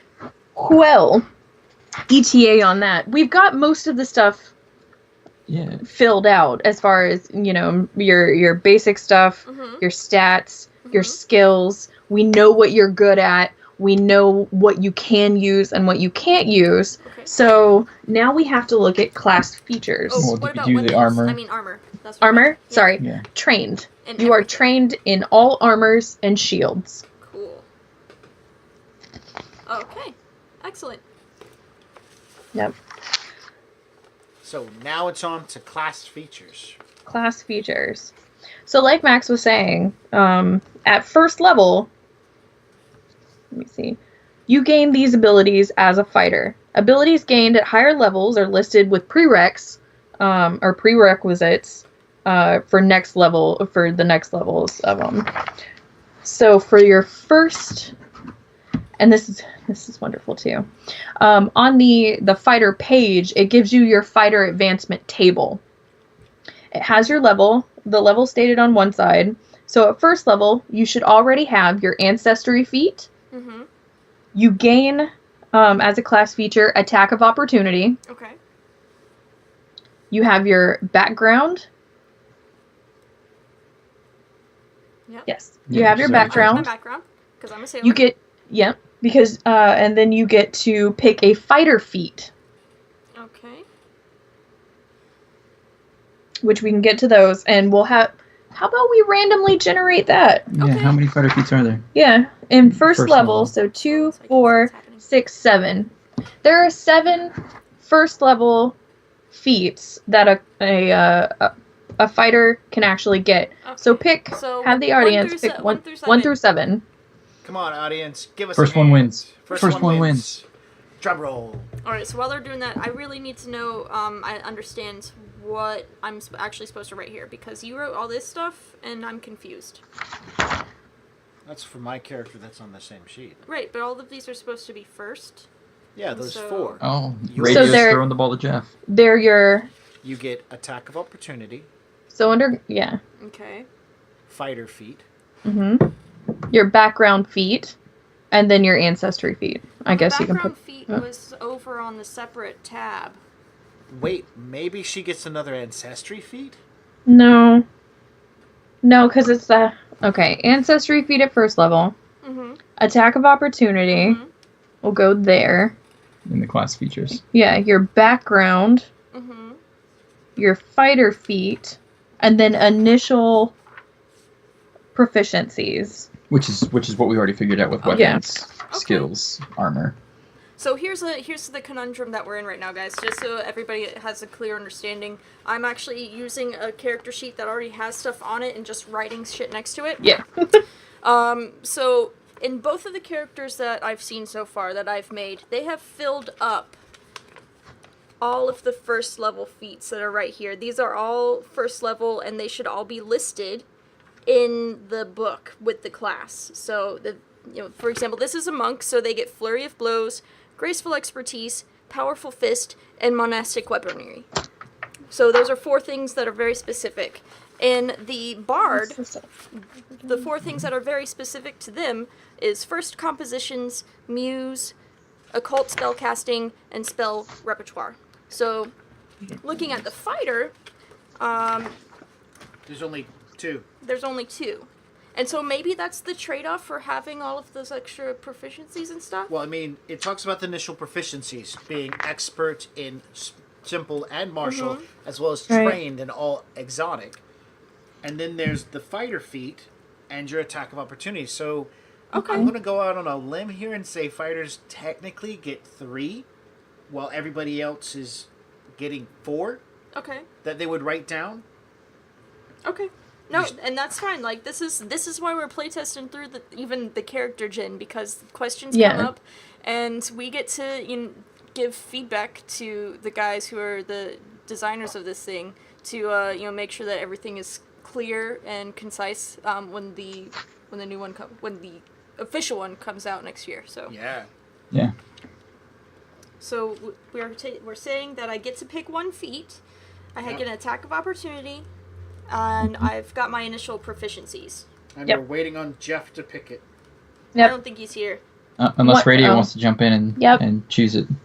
1 through 7. He's taking too long. Somebody pick a number. 1 through 7. I'm gonna... I pick 3 if nobody else picks anything. All right. Give it 1 minute. Well, not even that. That's a long time. Number 5. He says 5. 1, 2, 3, 4, 5. Your fighter feat is power attack. Power attack. How do you have a power attack? Can I read You're it? gonna power attack Yeah, with a rapier? you want to read it? Yes, please. Do Make it. a melee strike. It gains the following enhancement. You deal an extra weapon damage die. So your rapier does a d6. Your power attack will make it do 2d6. If you're the at most least vicious rapier ever. If you're at least 10th level, you deal 2 extra weapon dice. This counts as 2 Holy attacks when crap. calculating your multiple attack penalty. So a rapier, which has agile, if you do your power attack, you suffer a -4, and you'll do 2d6. Now think what happens when you crit. Yeah. Yeah. Good lord. 4d4. 4d6. Oh, sorry, 4d6. Oh no. That's Oh a no. lot. And then what happens if it's also deadly? Oh, that's another one. If it's deadly, then I think it's a dice. The D10. Up. Yeah. An D10. It extra is. dice. You get an extra Or die the up. D8. Yeah, Well, Well, if Yeah. it's a D6, then you get a D8 extra on top of that. Rapier is deadly at a d8. Oh man. This wonderful. This character's gonna be crazy. 2d6, crit for 4d6 plus a d8. The best part about this character is that I'm not going to be playing this character as a first level character. When I play this character in one of the other playtest scenarios, it's not going to be a first level character. It's going to be an insanely awesome Yeah, beast like third or rapier fifth. throwing character. I like Jeff's statement. This is the no means no rapier. Yeah. Ooh. All right. Yes, please take all the credit, Radio. You're awesome. Yep. All right. So, So we've what's got left to pick from the fighter then? Okay. So that's it. all right. That's first level. That's So- how amazing you are at first level. And then you get equipment. Yes. Oh yeah, And there's then- purchasing equipment and all that. Yeah. So we can talk a little bit about purchasing equipment. I really wish we had a freaking break screen, but I've only just started figuring out how to do like actual stuff on Twitch, hence like the background with our little overlaid videos. This is like my first attempt at actually doing something that doesn't look shitty, so hopefully I succeeded good. in that regard at least. I like it. So I need to take a bit of a break, but I think Yes. that if somebody has the stamina to talk about this stuff while I go refresh my drink, that would be cool. Would you do me the favor of refreshing my drink as well? I will. Okay, I'll let you out then. Okay. So Max and I will entertain everybody. There you go. Hold my place. Hold your book. Hold my book. Hold my book. Hold my book. That's not how that phrase goes. Oh, well, it is in this house, so. Welcome to story time, children. Game Yes. Master Max is going to read you from the book. And I will stroke my beard. All right, so I've read into the spells. I'm not going into spells right now because they have really done an interesting change to the spells. one of the things I want to bring up is they haven't overpowered everything. It's not like, oh man, now the rapier on a crit can do 4d6 plus a d8. I didn't ask you what you wanted. Bamboo. I don't know. Oh. It's in here with me. Yes or no? No, Okay. and it's in Did there with she- John. Just to point out, they haven't overpowered things. It's not like, hey, now we just kill all, you know? What is that, Rock and Nishu from Diablo? You the one that kill all? Anyways, they have drastically improved it so you can min-max and make things awesome, where you're like, oh, this is my big swing. But so don't worry. It's like, oh man, it's now overpowered. It's like cheesy. It's not. It really isn't, because the bad guys get all these things too. I want to talk about my new favorite exotic weapon. Where are we at?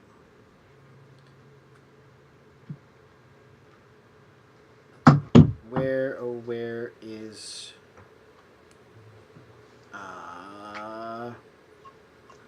uncommon exotic melee weapons? Here we go.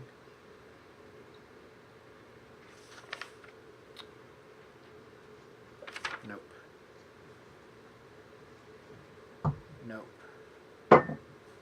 Well, while you're looking for your favorite weapon, I do just want to reiterate that I think that the 4 levels of success being spread against, you know, the good guys and the bad guys, PCs and NPCs, I'm just really excited about the way that can affect, like, the storytelling part of it, because I know that there are a lot of people that play for the combat because they think it's exciting. No, I'm good. I might use the restroom. But having mechanics built in to the combat to make it more cinematic, to make it more interesting, to make it more entertaining, to make it more erratic, I think will help make the game more exciting and adventurous and potentially deadly for PCs. I'm sorry, what are we talking about? I was just ranting. Oh, okay. So I found it. It is any bow. Any bow. Any bow? Any bow. Now bows, they still do their D8 or D6, whether they're long or short, but all of them have deadly of a D10 added on them, in which, if you crit, you double the dice and toss in a D10. And that just says, my arrow shot should kill somebody. And Yeah. when it comes down to, historically speaking, longbows, on average, didn't really get a good killing blow. You had to hit in a good spot, and the arrow had to fly well, it had to be heavied and stuff like that, and you could get a nice solid blow that could kill a man at one time. Most of the time you had to shoot a man a couple of times with longbows and stuff like that. But this time, in the cinematic effect, you can play the ranger and actually bring somebody down. Yeah. They've added in some interesting traits. We spoke about agile earlier. Agile is the trait that reduces the penalty for multiple swings. Remember, you can only get 3 swings in. So the first swing is whatever your number is. The second swing is at a -5. The third swing is at a -10. Now, if you have agile, it goes -4, -4, -8. Now, there are ways, and I don't want to spoil it, Monk, that allow you to double down on your agile, Monk, and allows you to get more negatives removed, giving you a -3, -6. Monk. Can I read my favorite so far that I found? Fatal. The fatal trait includes a die size. So on a crit, all the weapon's damage dice increases to the die size next up. Yeah. Yep. So- Plus, the weapon adds another die of damage of the listed size. So, a great example of this happens to be the Great Pick, which is normally a D10.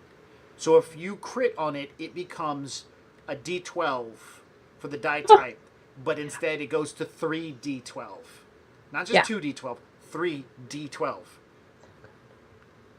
I shall call the pick Skull Splitter. It wouldn't split the skull, though. It would be Skull Puncturer. Because it would just stick in it like a toothpick. Yeah.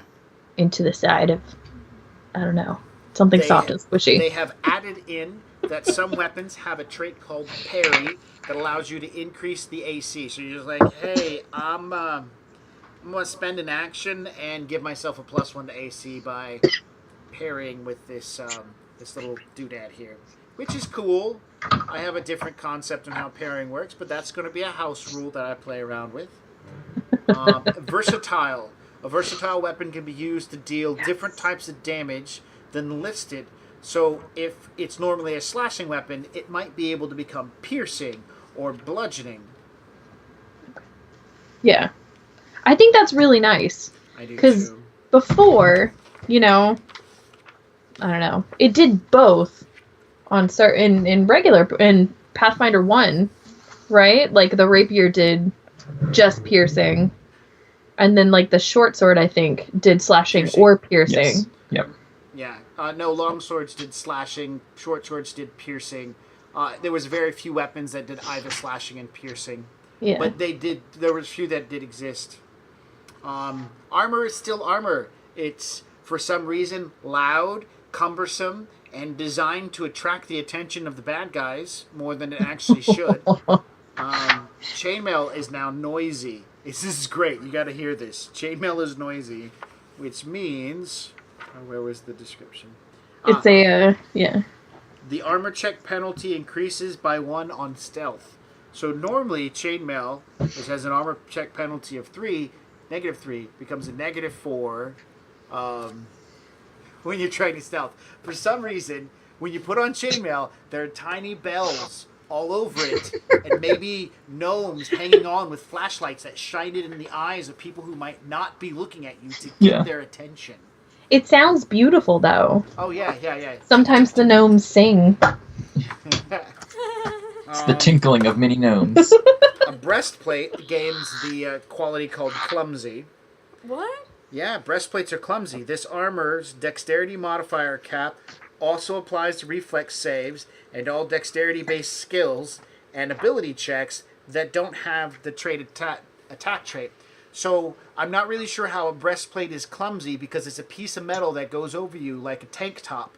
And it's strapped down pretty good. So maybe in their world, breastplates kind of cover from the shoulders down to below your hips like a straight metal can. And that's what makes you clumsy. So we just roll the dwarf down sideways. No, so I think that it's like, so there is a level of encumbrance to wearing any kind of armor because it's solid, or because it's fluid like chainmail, but is weighty because of the material. I think that it's overdone in the mechanics of most games. Yes. Because armor was designed to be maximally dexterous. For what it was. So I don't know if anybody has had the opportunity to watch videos. There's this guy called Lindy Beige. He has a lot of weird videos, but the ones on armor specifically are great. Yeah. And this is a free plug for him, by the way. Yeah, we don't. He doesn't know us, but we watch him. Yeah, Lenny Beige, shout out. Right. We like your videos. Yeah, he was the first person who said, initiative should really be based on like understanding and experience instead of dexterity. And I was like, he's right. Yeah, and then we changed that in our home rules and stuff. Yeah, I was like, it needs to be wisdom and base attack, and this made sense to me. And for this Pathfinder 2.0, initiative is wisdom plus your... it's just your perception. Your perception is now your initiative.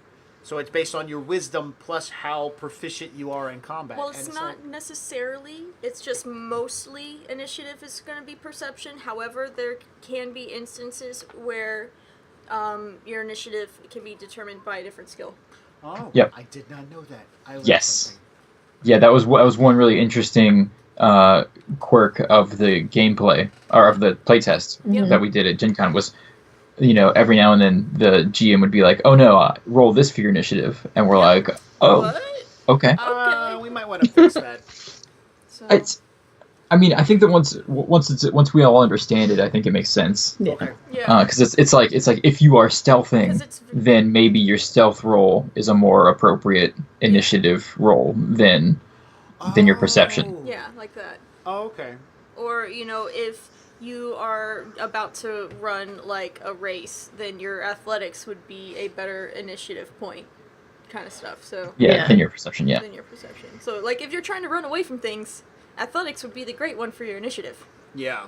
So I get to run first. true. So yeah. So you covered a lot of the Yeah, we talked neat about details. some weapons and some armor stuff. Cool. I mentioned spells being really cool. I think as we head into the last round circle of this thing, we should let's talk about our characters. Yes. Yes. Oh my Talk about God. the ones we're making for the. I'm so for the playtest. excited. So the playtest, before we go too far into that, Yes. the playtest scenarios, there's 7 of them in the book. Did you bring the book in here? No, I left it out on the table last I had it, unless somebody brought it back. Okay. If- Anyways, so it's there's seven different scenarios. The first scenario, the 4th scenario, and the 7th scenario in the book, you get to play the same characters, and they're playing them at different levels to test out different mechanics at those levels. And so we decided that we were going to make characters for those, and we started doing it the other day. And we're finishing it up. We thought maybe we would finish it up on the stream, but then we decided, well, we might as well make a full character so everybody can see the whole process. Yeah. And then the other 4 are very specific scenarios, testing very specific mechanics. One of them, which I'm really excited about, one of them is there are 2 clerics, and every single other person in the party also has to be able to cast healing magic. I don't know what in the world's going to happen in that scenario, but I hope there's a lot of undead and a lot of the power of Christ compels you. Yeah. That's what I hope for. It's gonna be brutal, whatever it is. 2 clerics walk into a bar. and neither of them has time to cast heal. So what is happening? Stay tuned. Yeah, stay tuned. Yeah, we are going to be trying to play this on Wednesday nights. Yeah. And Yes. so definitely hook up with us, listen in. This should be fun. Yeah. So, what we have going on. You should tell about your character first, unless you want to talk about your character last. Well, I'm actually going to talk about a character with a player who's not with us tonight. Our 4th player, Max will be GMing the games for these 3 scenarios. Our 4th player is Cliff from the Arcology podcast in the Shadowcasters Network. We are really excited that he wanted to be a part of it. He's been talking about Pathfinder and Starfinder in the background for a little while now. And so when we were running the playtest, we were like, hey, we're going to be starting on this date today. And he's like, well, I can't make it today, but I can make it next week. I was like, okay, then we are waiting a week. Yeah. And I'm excited because he decided that he's going to go full caster. He's going to be playing a human wizard. And I didn't get to see like the casting class very much in our playtest. Because we didn't have one. We didn't have There was no one. sorcerer. There was no sorcerer. There was no wizard. I'm really looking forward to seeing that go down. I want to see like fireballs that just murder people with everything. Anyway, sorry. So Cliff is going to be our wizard. I'm really excited about it. He's going to be making his character this week. We're going to make sure that we're all great and ready to go for you guys next Wednesday for the first one-shot of the Pathfinder playtest. So yeah. Yeah. Did you want me to keep going? No, let's slide over to randomly selected for a screening. The fluffy one. Sophia, what are you playing? Murder Princess. Got it. She's playing Inquisitive Kitten, who is now disinterested. Yep. All right. And asshole, get out of here. Someone got on That was the other cat. All right. All right. So John. Yes. Tell us a little bit about your character. My character is a dwarven cleric who worships the deity Torag. Torag. Torag. Torag. I mean, you decide. Torag. It's Torag now. I mean, well, it's not. Ooh, Turag. Turag. It's Turag. It's probably Turag. It's probably Torag. Turag. Turag. Yeah. Some- I mean, there's no identifiers to say that the letter alphabet vowels say their I names. think it's whoever what his name is pronounced differently depending on whether or not you worship him Yeah. Or like what region you're from. or her. Ooh. Oh, no, I actually don't know if it specifies in the book, but they are the deity of, I believe, smithing, the forge, protection, and strategy. I'll be channeling positive energy, obviously, because I'm a real cleric. My chosen weapon is a warhammer. I think it's fitting for a dwarf to wield a hammer. I agree. But yeah, I'm pretty excited. I don't typically play spellcasting classes, but I feel confident that they've put enough thought into making this accessible for new players that even somebody who's not good at playing a spellcaster can be a decent spellcaster. Awesome. Okay. Yeah. Do you have any concepts for the character? Oh. What about your background? How does that play in? How does my what is my background? My background is I just wrote. It's not in this one. I wrote the Mindquake Survivor. Yes, Mindquake Survivor. Thank you, because I only wrote the initials out. I got you, boo. Thank you. So Mindquake Survivor is basically I have had some horrific nightmare scenario play out in some intense dream that has seriously affected me for the rest of my existence. Repetitive nightmare. So I have a repetitive nightmare. Right, we're not on that page, so I can't read what it does.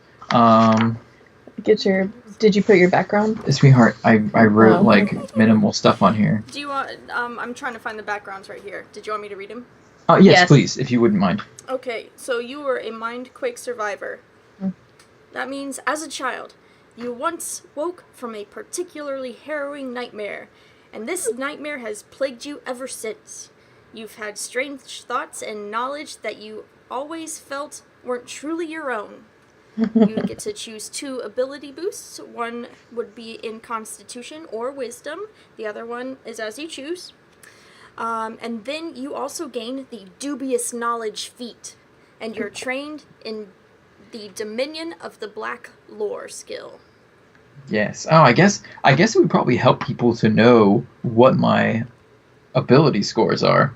Yeah. Give them an idea of what my character might actually be good at. So for strength, I put a 12. Constitution is a 14. Wisdom, I bumped all the way to 18. Dexterity is a 12. Intelligence is a 10. And then I actually spent some points boosting my charisma to a 12 because I didn't want to be a cleric that was limited by a low charisma. And dwarves get that negative because of their ancestry. So I counteracted that with 2 ability boosts, but it's worth it. My signature skills are diplomacy, crafting, medicine, performance, and religion. However, it might be a signature skill, but you don't want to pay money to see me perform. Because I get an overall negative. But, crafting. Did you say that? Yeah, I said medicine. Oh, okay. So that kind of ties into my character's backstory, if you will. So I chose as my free skill, my free signature skill, I chose crafting to go in line with worshiping the deity of the forge, and also being a dwarf, and then wielding a hammer. So I don't know if you notice a theme, but having a family history of blacksmithing or armor smithing, something of that nature, and then like going into clerisy Awesome. after that. So, yeah, The clergy. the clerisy is clerisy a word? I don't know, I feel like Clarasol. I feel like clerisy is the opposite of heresy. So I yeah, also was thinking the same thing. So There you go. Clerisy. there you go. you're It's a word accused now. of clerisy. You're too religious. What? Hashtag clerisy. Ask your doctor about taking Clerisy for your condition. Always remember, do not expose yourself directly to sunlight. Taking Clerisy after performing heresy will always give you a rash. Oh my. And absolution. Wow. Yeah, depending on you. Yeah. Anyways, Totally But- off the cuff. yeah. Let's see. So So that's what you've got for right now. yep. Yeah. I And- still have a few things to pick. Mainly, I think I'm at the stuff buying stage of character creation. You're oh, very. speaking of stuff buying stage, everything is the vast majority of everything now is in silver pieces. So Yep. you're not buying stuff in gold with gold. You're buying stuff with silver, and Economically speaking, it's more sensible. it is. Yeah. It is. Yeah. I mean, Gold is extremely valuable. Yeah. So And historically, looking back, silver has been the go-to metal. There's always been more silver than there's ever been gold, as far as it goes Sure. for economies.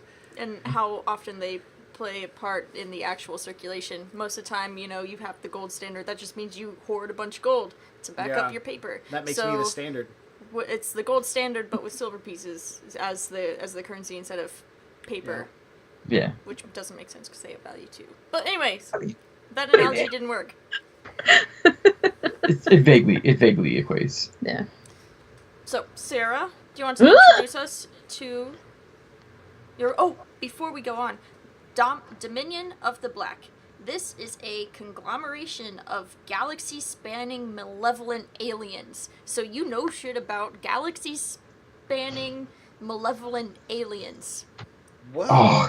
So I am the ancient aliens Oh my god! cleric dwarf. I'm not gonna say it was aliens, but that healing was amazing. It must have been aliens.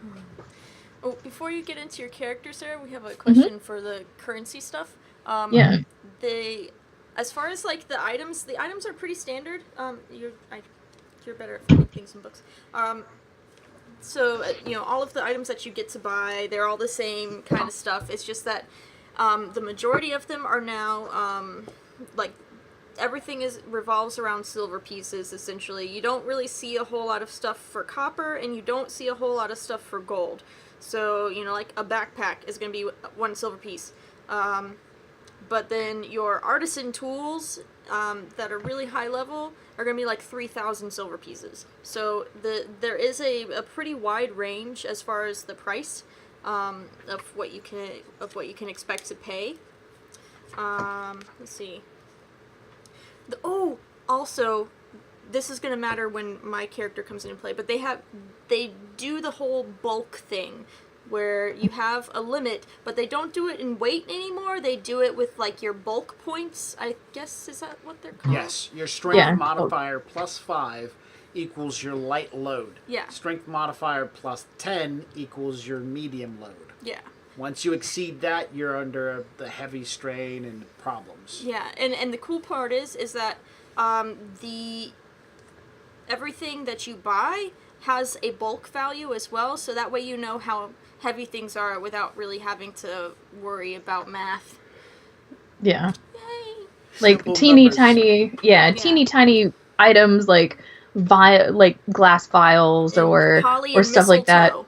That Yeah. is negligible. So they have like if you like go through it and you'll see like the dashes, and that means like there's no bulk weight, whatever. You can have as much as you want, except when you can't. Yeah, The the backpack setup or is backpack. broken down really nicely. They used a lot of accentings of colors to break things up, not into groups that are related, but just to break the actual picture up. Nothing's written in gold pieces. Everything's silver or copper. Really nicely done. I think they simplified the list and did a good job. So yeah. So I don't have a book, like Sarah's saving her page right now, so I can't like look at myself. But I was gonna ask, and I think that this is what Radio is asking. What is the variety of items that you can buy? Like, so like if I want to say, oh, I have 3 candles. Are candles available? Yes. Like, is there like what kind of variety of things are available in this version? So it's funny because there's a pretty big variety, but then of stuff that you can buy in general, and of course in the core rule book it is shaved down quite a bit because they're basically they're basically testing out like the essentials, like the your starting starter kit kind of stuff. Yeah, your starting party stuff. Yeah, but the other part about that is like you're also buying into levels. Like if you can have artisans tools, and that you have at the artisan's tools you have at first level are not going to be the same as the artisan tools that you have at 5th level and at 7th level and beyond. Because the higher the quality, the more bonuses you get to them as you continue leveling and gaining better equipment. So it kind of goes both ways. Like you get there's a good number of stuff to choose from, and I'm assuming there's going to be a lot more. And then there's the whole new aspect of your equipment kind of levels with you, which is kind of cool. So it's kind of like when you're a beginner, you use like the beginner tool set because you don't have the skill to utilize the expert tool set. Exactly. Mm-hmm. Yeah. But once you're an expert, you can utilize these better tools than you could when you were just trained. Yeah, better. You've like seen other level-wise. people in your line of work using these specific tools, and they're better quality. Cool. Quality comes into it too. Yeah. I think that's good. Yeah. Because if you have poor quality thieves tools, you're gonna break your picks off and things. Mm-hmm. Yeah, you're gonna break your picks whenever you're picking a lock or disabling a trap or something. But if you have expert or master level tools, you got it. You're good. Yeah. Speaking of thieves' tools, let's hear more about your character, Sarah. So, I have decided. I chose the half-elf ancestry, and I'm going rogue. I'm going rogue. No. You good? You good? So just a little overview of my stats first off. 10 strength, 18 dex, 10 con, 14 intelligence, 12 in wisdom, and then 14 in charisma. So, I love my 18. And so as a rogue, the skills, you still get a butt ton of skills, for lack of a better word, because you get 10 plus your intelligence modifier. Mm-hmm. So I got 12 skills, plus the ones I get, plus the ones I get from background. Mm-hmm. Oh, and what background did you have? I had family friend. Ooh, let's find out what that's about. Yeah. So, your family has been friends with the Deverins of Magnamar for a generation, and you've grown accustomed to hobnobbing with the aristocracy, even if you have little or no interest in such matters. You get to choose ability boost, free one, and then a charisma, and or intelligence, and then you gain the hobnobber feat, and you are trained in nobility lore. Yeah. So you probably speak the Queen's Common too. I do in fact. Fantastic. So the Deverins of Magnamar are going to be key, points of or NPCs of interest in at least the 1st, 4th, and 7th of this. Every scenario ties in loosely with each other, even if we're not playing the same characters throughout the whole event. So we'll be playing the same characters 3 times, and then the other 4 times we're playing a different character every time. And I don't remember if we mentioned this when we were talking about backgrounds earlier, but for the playtest specifically, they've limited the number of backgrounds available. Yeah, I brought it up. Okay. Whenever we were talking about different modules and having like backgrounds that are specific to that module that's being played, because it's easier to tie in characters that way. So, Pathfinder Playtest Doomsday Dawn! There's a whole like overarching story, and we get to play different characters through it, testing out a whole bunch of different cool stuff. So yeah, go ahead, continue, Sarah. Yes. So one of the reasons I really liked the rogue class, and being kind of a jack of all trades anyway, the whole rogue feel. The rogue class gets skill increases every level. What? Yeah, surprise. Yeah, so every time I get a skill increase, it'll go from, let's say I have all these are trained. I can pick one and go to expert. And then the next level, I get to pick another one and go to expert. Or I can go to master on that specific skill. What? Yeah. How often does clerics get that? Oh. We didn't go that far. You Yeah. don't. Yeah, you don't. It's like every 3 or every other level, Hang on, something I'll like tell you. that. Hang on. Yeah. Yeah, I rogues didn't know still that was get a thing. skills. Yeah, check that out. Also, at first level, rogues get finesse striker. 2, 4, 6, 8, and 10 for clerics. Okay, Yeah. so I get half as many as a rogue Yeah. does, which makes Because sense. rogues It are makes supposed sense, to be, very skillful individuals. You have to sneak around and And that's the flip side of the new mechanic is there's no skill points. Right. So Right. instead of gaining more skill points, rogues just gain skill levels more quickly. correct. Yeah. Which I think that's an elegant way to handle It is that. a very elegant. That's a good word. Good word. Skill increase. Mm-hmm. Get 'em every Skill other level. increase. That's Skill bad. increase. I'm assuming that bards are the same way. Monks get skill increase and then a skill feat. Yes. So Yeah. What? So What is a skill feat? What is a skill increase? Wow. So So there's interesting. lots of interesting questions that we have to answer. We still have questions. Do you have Yes, any which- character concepts for your rogue? We're gonna just keep with this for right now. yes. So character concept, since she has like the hobnob feat, which what that actually does is during downtime, so there's active and then there's downtime. Downtime, I can gather information twice as many times as any other class would be. So that's the hobnobber feat that I got from my background. Wow. So how I'm kind of going to play this is oh goodness. What is the guy's name? I don't know. Give me some context. From Game of Thrones. Tyrion Lannister. No, not Tyrion. The guy.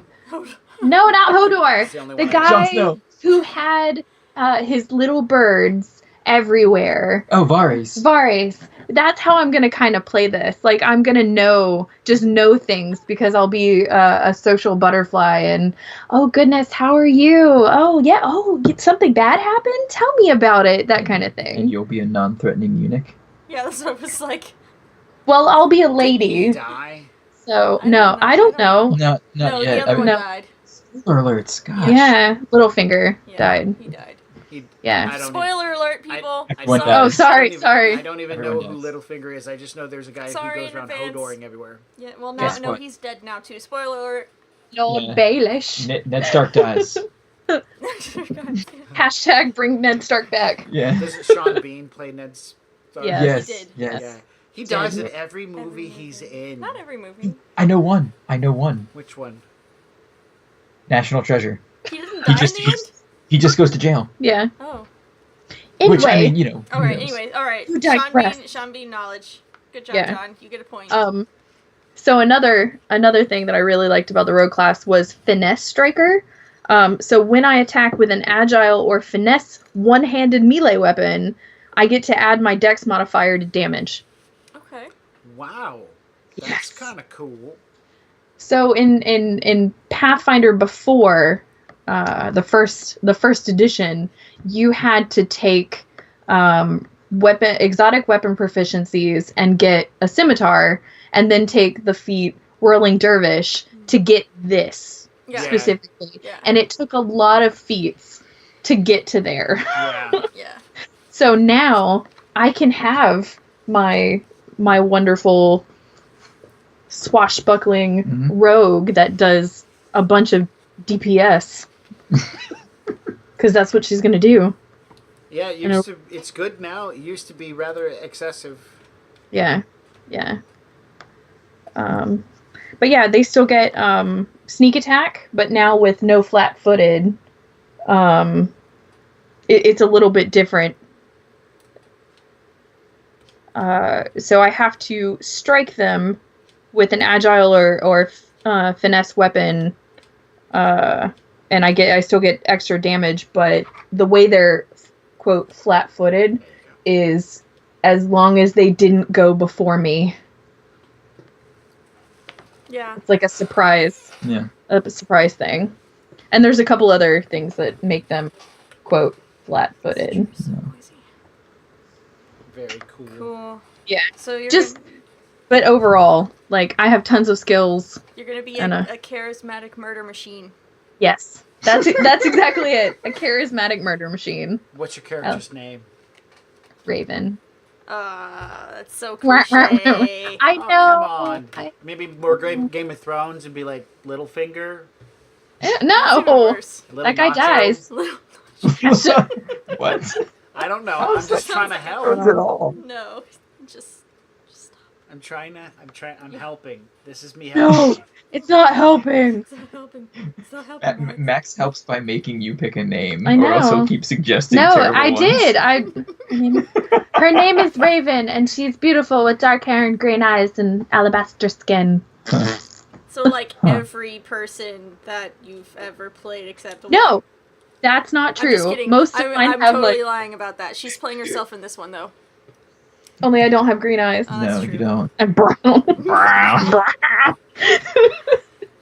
It's So okay. her characters are very varied, and if you watched our Shadowrun games and our Iron Kingdoms games on Sundays, you would know that. Yeah.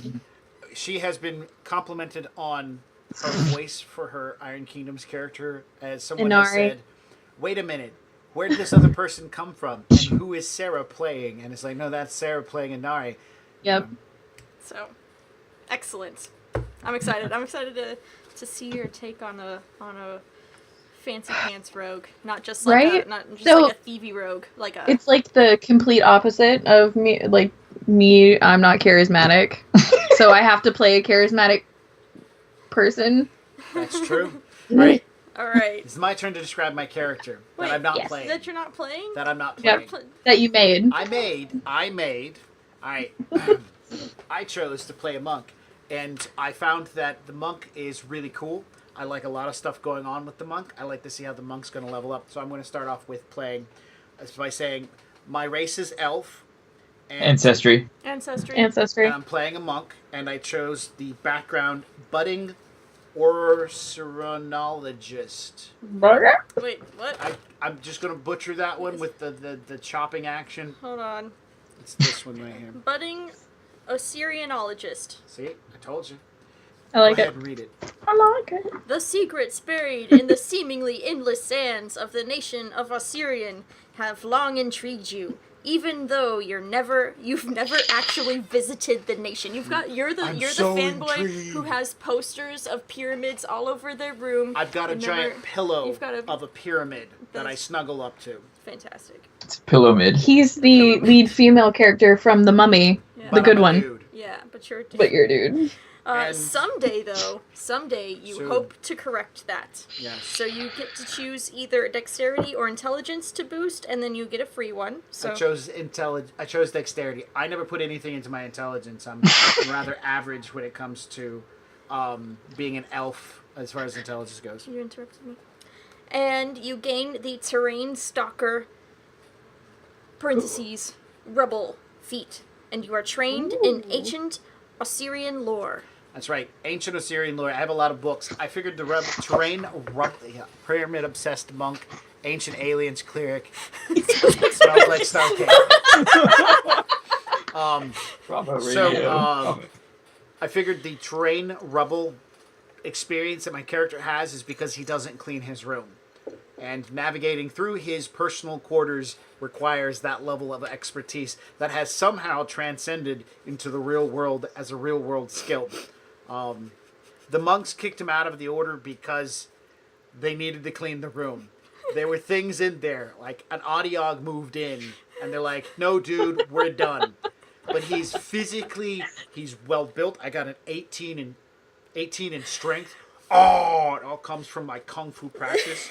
An 18 in dex comes from my kung fu practice.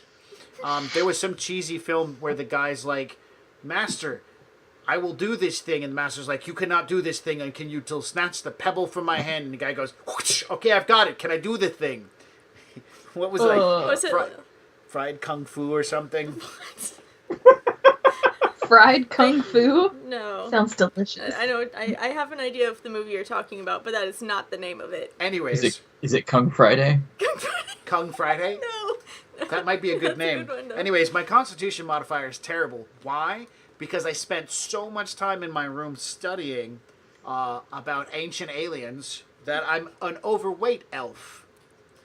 For an elf of grand size, I'm roughly about 5'11", but I weigh a budding 282 pounds.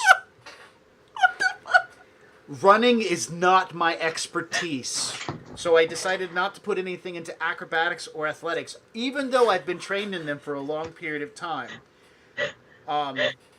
What I did train in, what skills I picked was lore, occultism, and stealth. I needed stealth because at some point the monks decided to cut me off from access to the food storage. That's just not going to fly because when you're a 200-plus pound elf and you've got the munchies after reading ancient texts, you gotta break in somehow. Oh my god. So, actually, that's not right because the lore is totally different. I'm not going to voice my character. My great friend Jeff is going to voice everything for me. Oh my god. He can do that voice well better than me. So good. Gosh. I'm not done yet.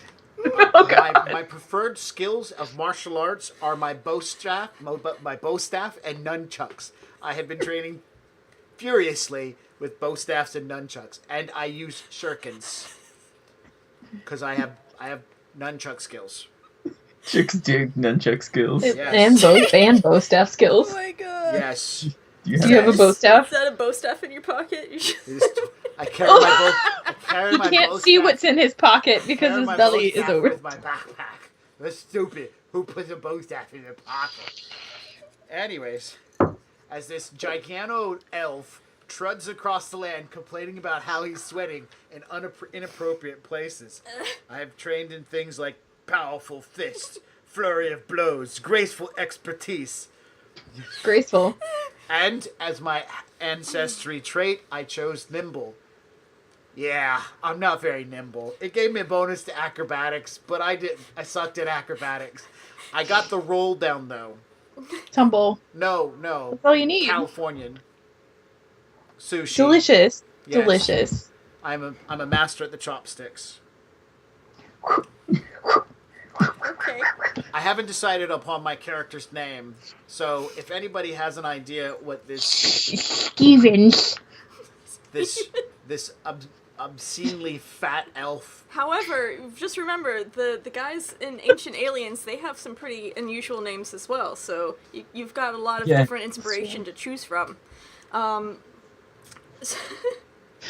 So I was actually thinking of using the like older author who like started the whole Ancient Aliens thing. I was gonna use his name as inspiration for my The guy that course. wrote Chariot of the Gods? Yeah, Chariots of the Gods guy. I can't remember his name now, but And now everybody knows that we watched Ancient Aliens at least several times to remember that.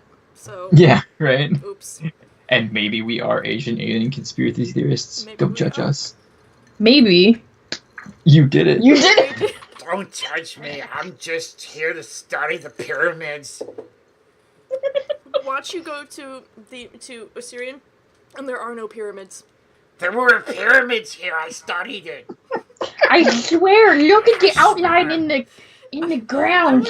I think that it would. There's a spot here shaped like a Oh triangle. my god. Is it a red triangle? So I'm sorry I had to divulge and digress. So- I think my character is funny, but I think Cassie's character is a hell of a lot better than mine. Well, before I go into it, just so you know, you will be playing this character one time Oh shit! Yeah. because At least- I'm at least running one of the games. I'm going to be. This is going to be fun. Come on, people, help me with a name because this fat monk it's needs gonna a happen. name. It's gonna happen, and I expect everyone else to make similarly ridiculous characters for whatever that ends up being.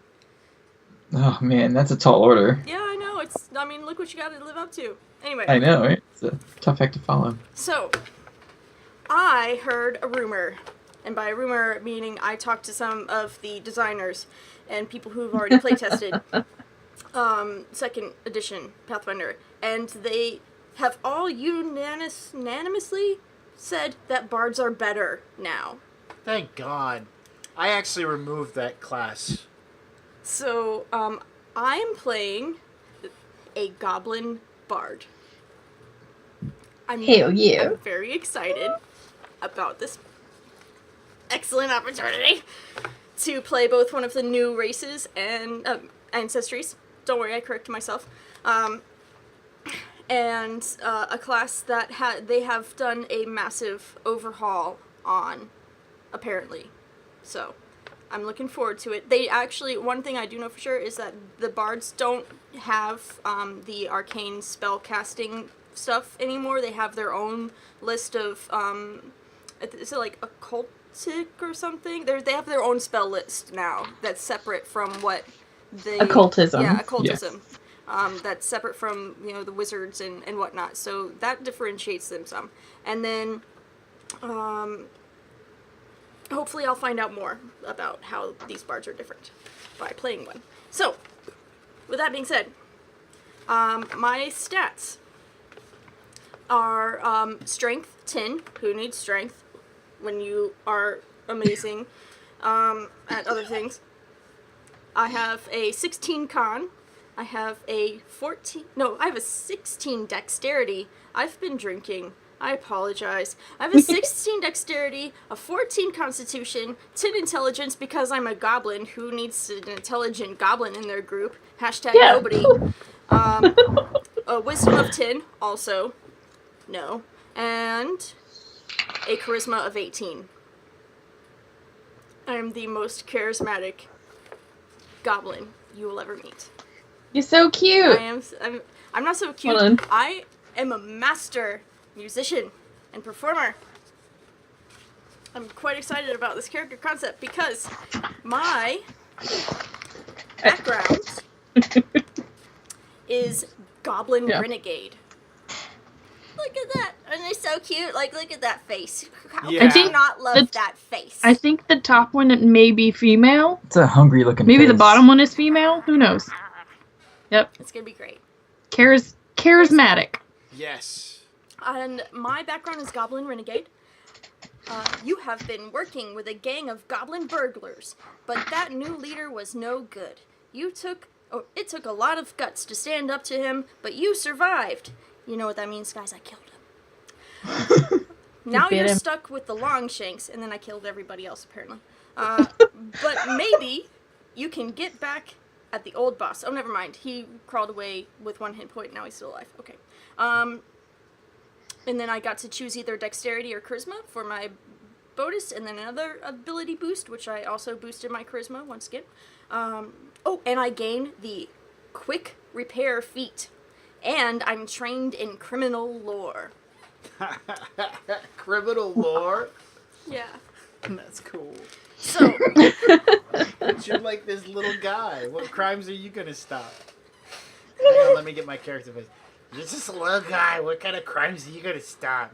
You gonna stop me from taking this Twinkie? no, but I'm gonna paralyze you with my voice.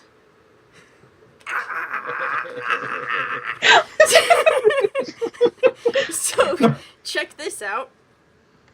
I've decided that I don't I'm really latching on to a very minimalistic goblin kind of mentality where I don't buy things new. Number 1, ever. Number 2, I want to learn how to play every instrument. And by every instrument, I mean instruments that I can play while I'm walking, including, I want to use every single part of my body to make music. No pun intended. However, pun intended. Bud trumpet. Bud trumpet. So, my bard has slowly, over the course of his young life, acquired a kazoo, and then he acquired a harmonica. So he had these two things on the and he would switch between them to make different musics. And then he found out that he was more talented than just just a blowhole.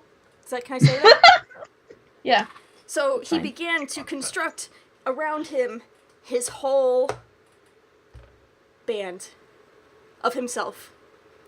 He is, if you all remember the one-man band motif, that's what he did, except he did it all by himself. So there's a lot of mismatched stuff. He's got the jingle, the tambourine on one leg, and the bass drum thing on the other. It's just it's always boom, ch, boom, ch, boom every time he walks, obviously. Stealth, what's that? He has learned how to play a ukulele because the guitars were too big for him. He actually took a child's guitar and revamped it with catgut strings that he, harvested himself. And From a what? meal. You have to From be a thrifty. meal. Yeah. From a meal. You And a really meal. do. And he's built himself a headpiece that holds his harmonica and his kazoo in front of him, so he doesn't have to use his hands anymore. And it's there in front of his face all the time. And then he also has on his elbow a cymbal thing. So the tambourin's on one, and then on his other arm is a cymbal psh, tsh, tsh. You forgot. The tips of your ears have little metal pieces, and you have chimes. That's true. We talked about that as well. So then I also have on my musical headgear, on my ears, I have little metal piercings that I did myself. Everything is. Oh, no, actually, I probably wouldn't have done that myself. I probably would have gotten somebody to do it for me. Because causing pain to myself, I really don't like doing that. I just like to entertain people. And then so I have a set of little wind chimes that behind me, so they also chime while I walk. And then whenever I need to make some more noise, I just turn my head real quick. And that makes a lot of good sounds. It's still coming on. The people that I come across are very intrigued by my setup. I totally just leave them out of breath, staring and begging for more, and so I provide more until I don't know, because usually I play a lot, and then I decide I want to walk off because I've already entertained those people. So now I must go find more people. I must find a bigger audience, and so Where's it going? And I just decided the reason why I had to leave was because the big boss didn't like my latest song. Which was probably about him. Yeah. Well, the boss just didn't like. He didn't appreciate what I was Gobcore. doing. Yeah. Gobcore. Gobcore. He didn't appreciate it. And he didn't appreciate the surprise renditions of those pieces that I worked really hard on at 3 o'clock in the morning. I don't know why. That was when I was feeling it, so that's when I did it. That's what you do. That's what you do. That's what you do when it's 3 a.m. and you've just got to play your Gobcore. You gotta play your Gobcore. You gotta play from your heart. And so, don't expect me to be stealthy. Ever. I guess we I have also to need a split the name, party, so- guys. No, it's like, no, I'll cause a distraction. Oh God. So I imagine whenever your character breaks into like a song, it looks like some kind of epic, like spasmic seizure, corresponded with like goblin grunting and yeah. like, yeah. Yes. Oh, and a lot of times to find inspiration for new material, I'll throw myself out of trees and down hills just to get like a new sound, you know? Because sometimes you just need that kind of extra kick Yeah. to really inspire your work. Kick, concussion, same thing. You need nature's random input I Yeah. do. As a to bard, really connect. I just Just you let- know, I Let the feelings flow yeah. Yeah. like blood out I of your really- head. I'm gonna be working on songs too, like actual songs. So I also apologize in advance because I'm not a songwriter. I should probably get with Cliff because he kind of is. So, But that's just but it. that's You just don't it. have to I don't be. have to because Yeah. I'm a goblin and you just don't understand what I'm doing. Yeah, it's Gobcore. It's Gobcore. You like it or you're a loser. You Yeah. don't get it. Like, Exactly. There you go, Gobcore. Gobcore. Gobcore. So, I'm really excited about. Heck yeah. I'm really excited about this character. I'm still like fleshing out like all of the cues that I'm gonna have and the voice. I need to find the right voice, and then I've got a few things that I'm gonna be working on to make sure that this character is pretty fucking awesome when we play it next Wednesday, same time, same bat channel. Yeah. Oh, I gotta read Yeah. the module. Yeah, you do. Mm-hmm. Yeah. Study up, Buttercup. Will do. Gosh. So I think that, unless there's other random things that we want to talk about, like about 2.0, I know. Let's wrap it up with we haven't read the whole book, and we don't actually know what we're doing. But what are you most excited about? And don't pick the usual stuff. Pick something different. All right, you gotta tell who to start. Okay. Yeah. I'll start.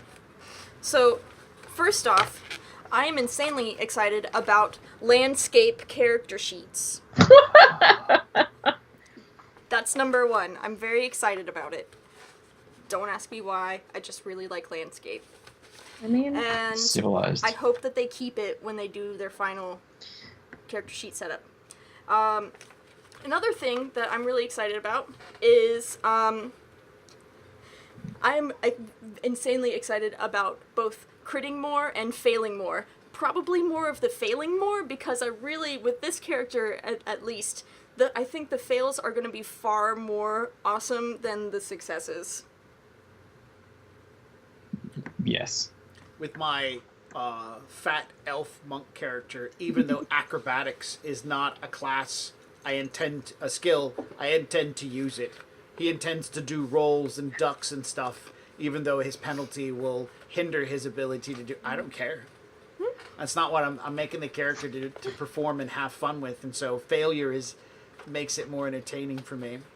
I personally am interested in reading through how they've changed to make things more streamlined to a game master, because that's important. Game mastering, streamlining the game mastering function. Game mastering's hard work, man. It is. Mm. I mean, I generally, I might have to write some systems. I have to write more than 5 sentences just to be prepared.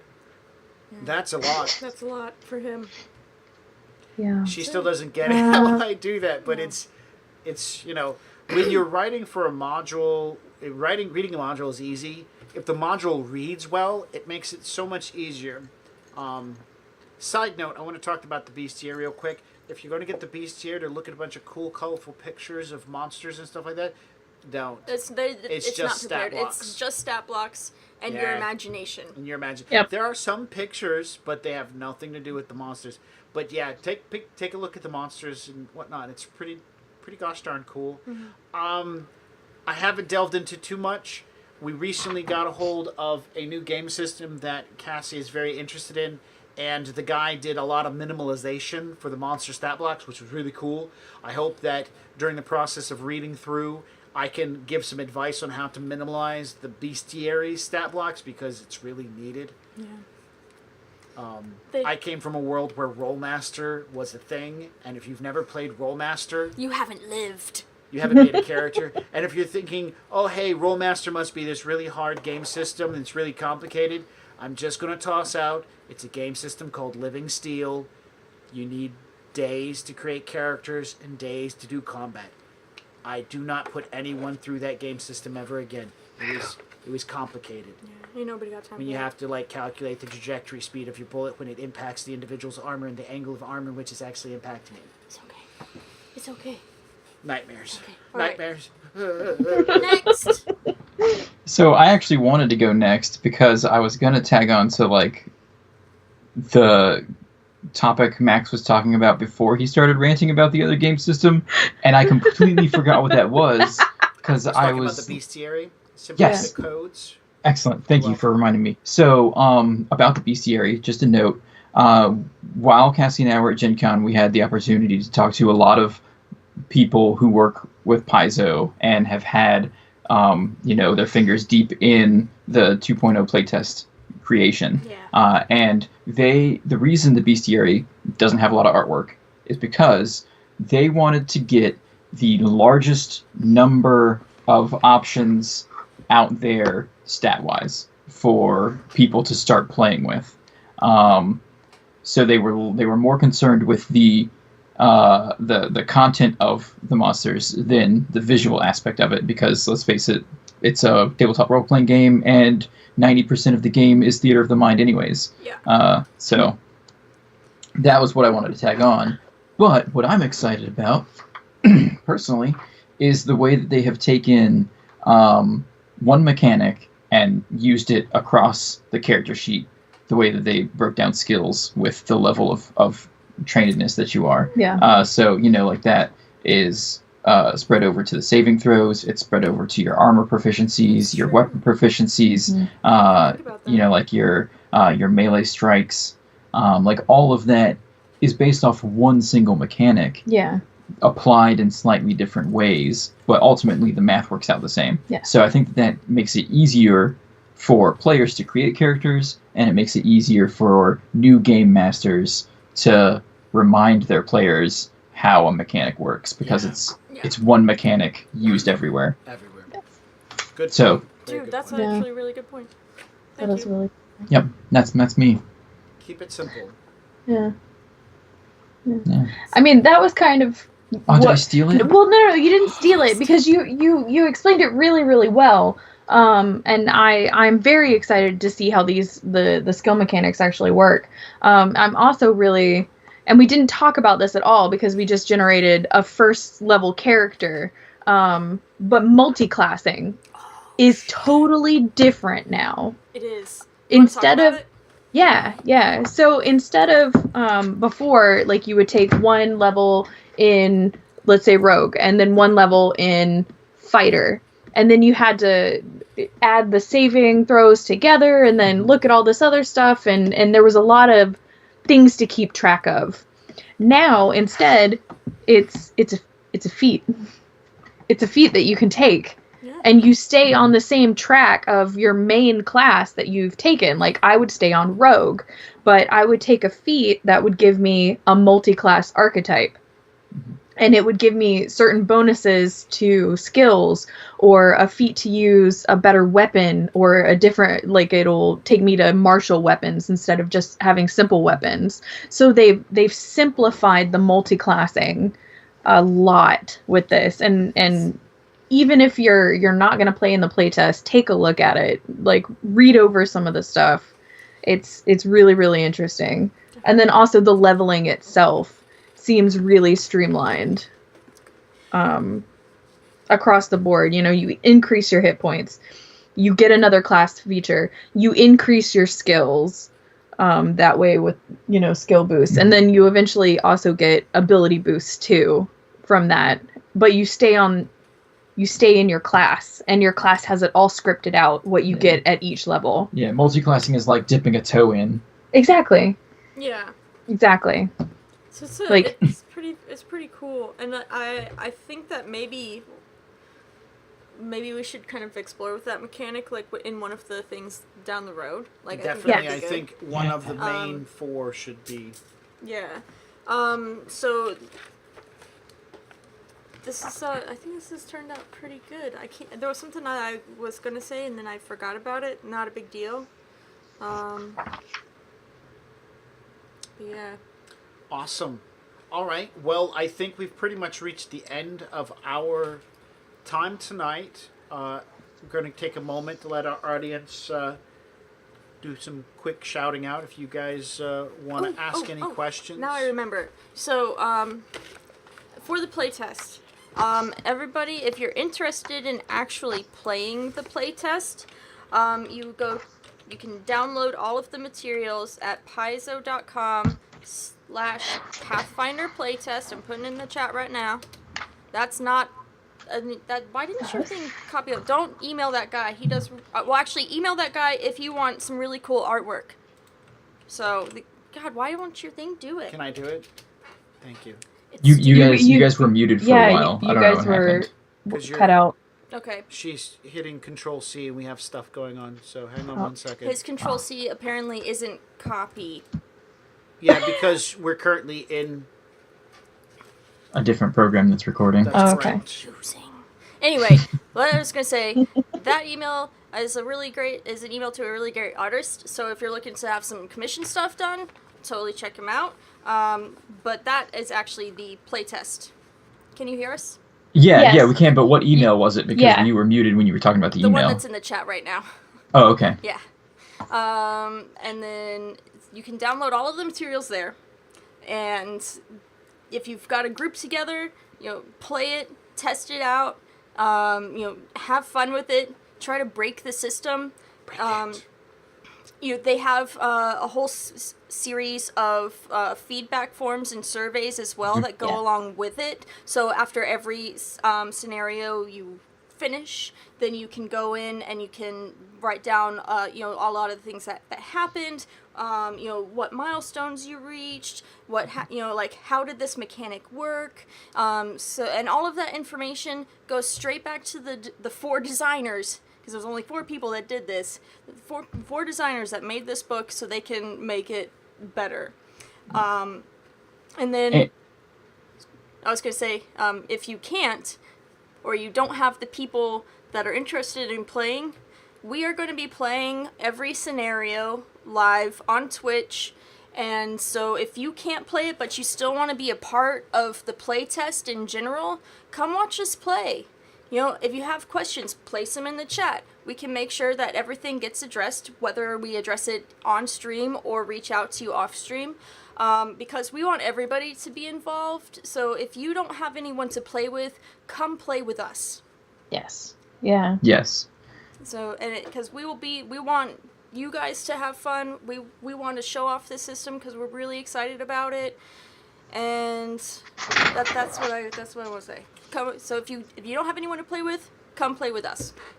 Every Wednesday for the next, I don't know how many Wednesdays. Pretty much straight into December.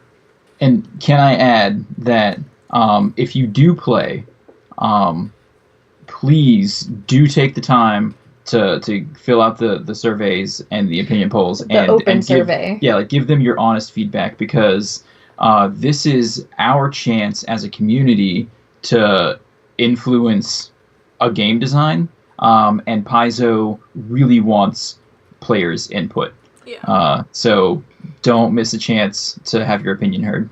They the one of the things I really can't stress enough. Like, not that I haven't met a whole lot of game designers, but these guys, the people that at Paizo, their designing teams, their creative teams, their marketing teams, their every single person that we were able to talk with was just incredible. They really wanted to know what we thought about it. They really wanted to know our take, and they really love talking about what they've been up to. And I support them 100%.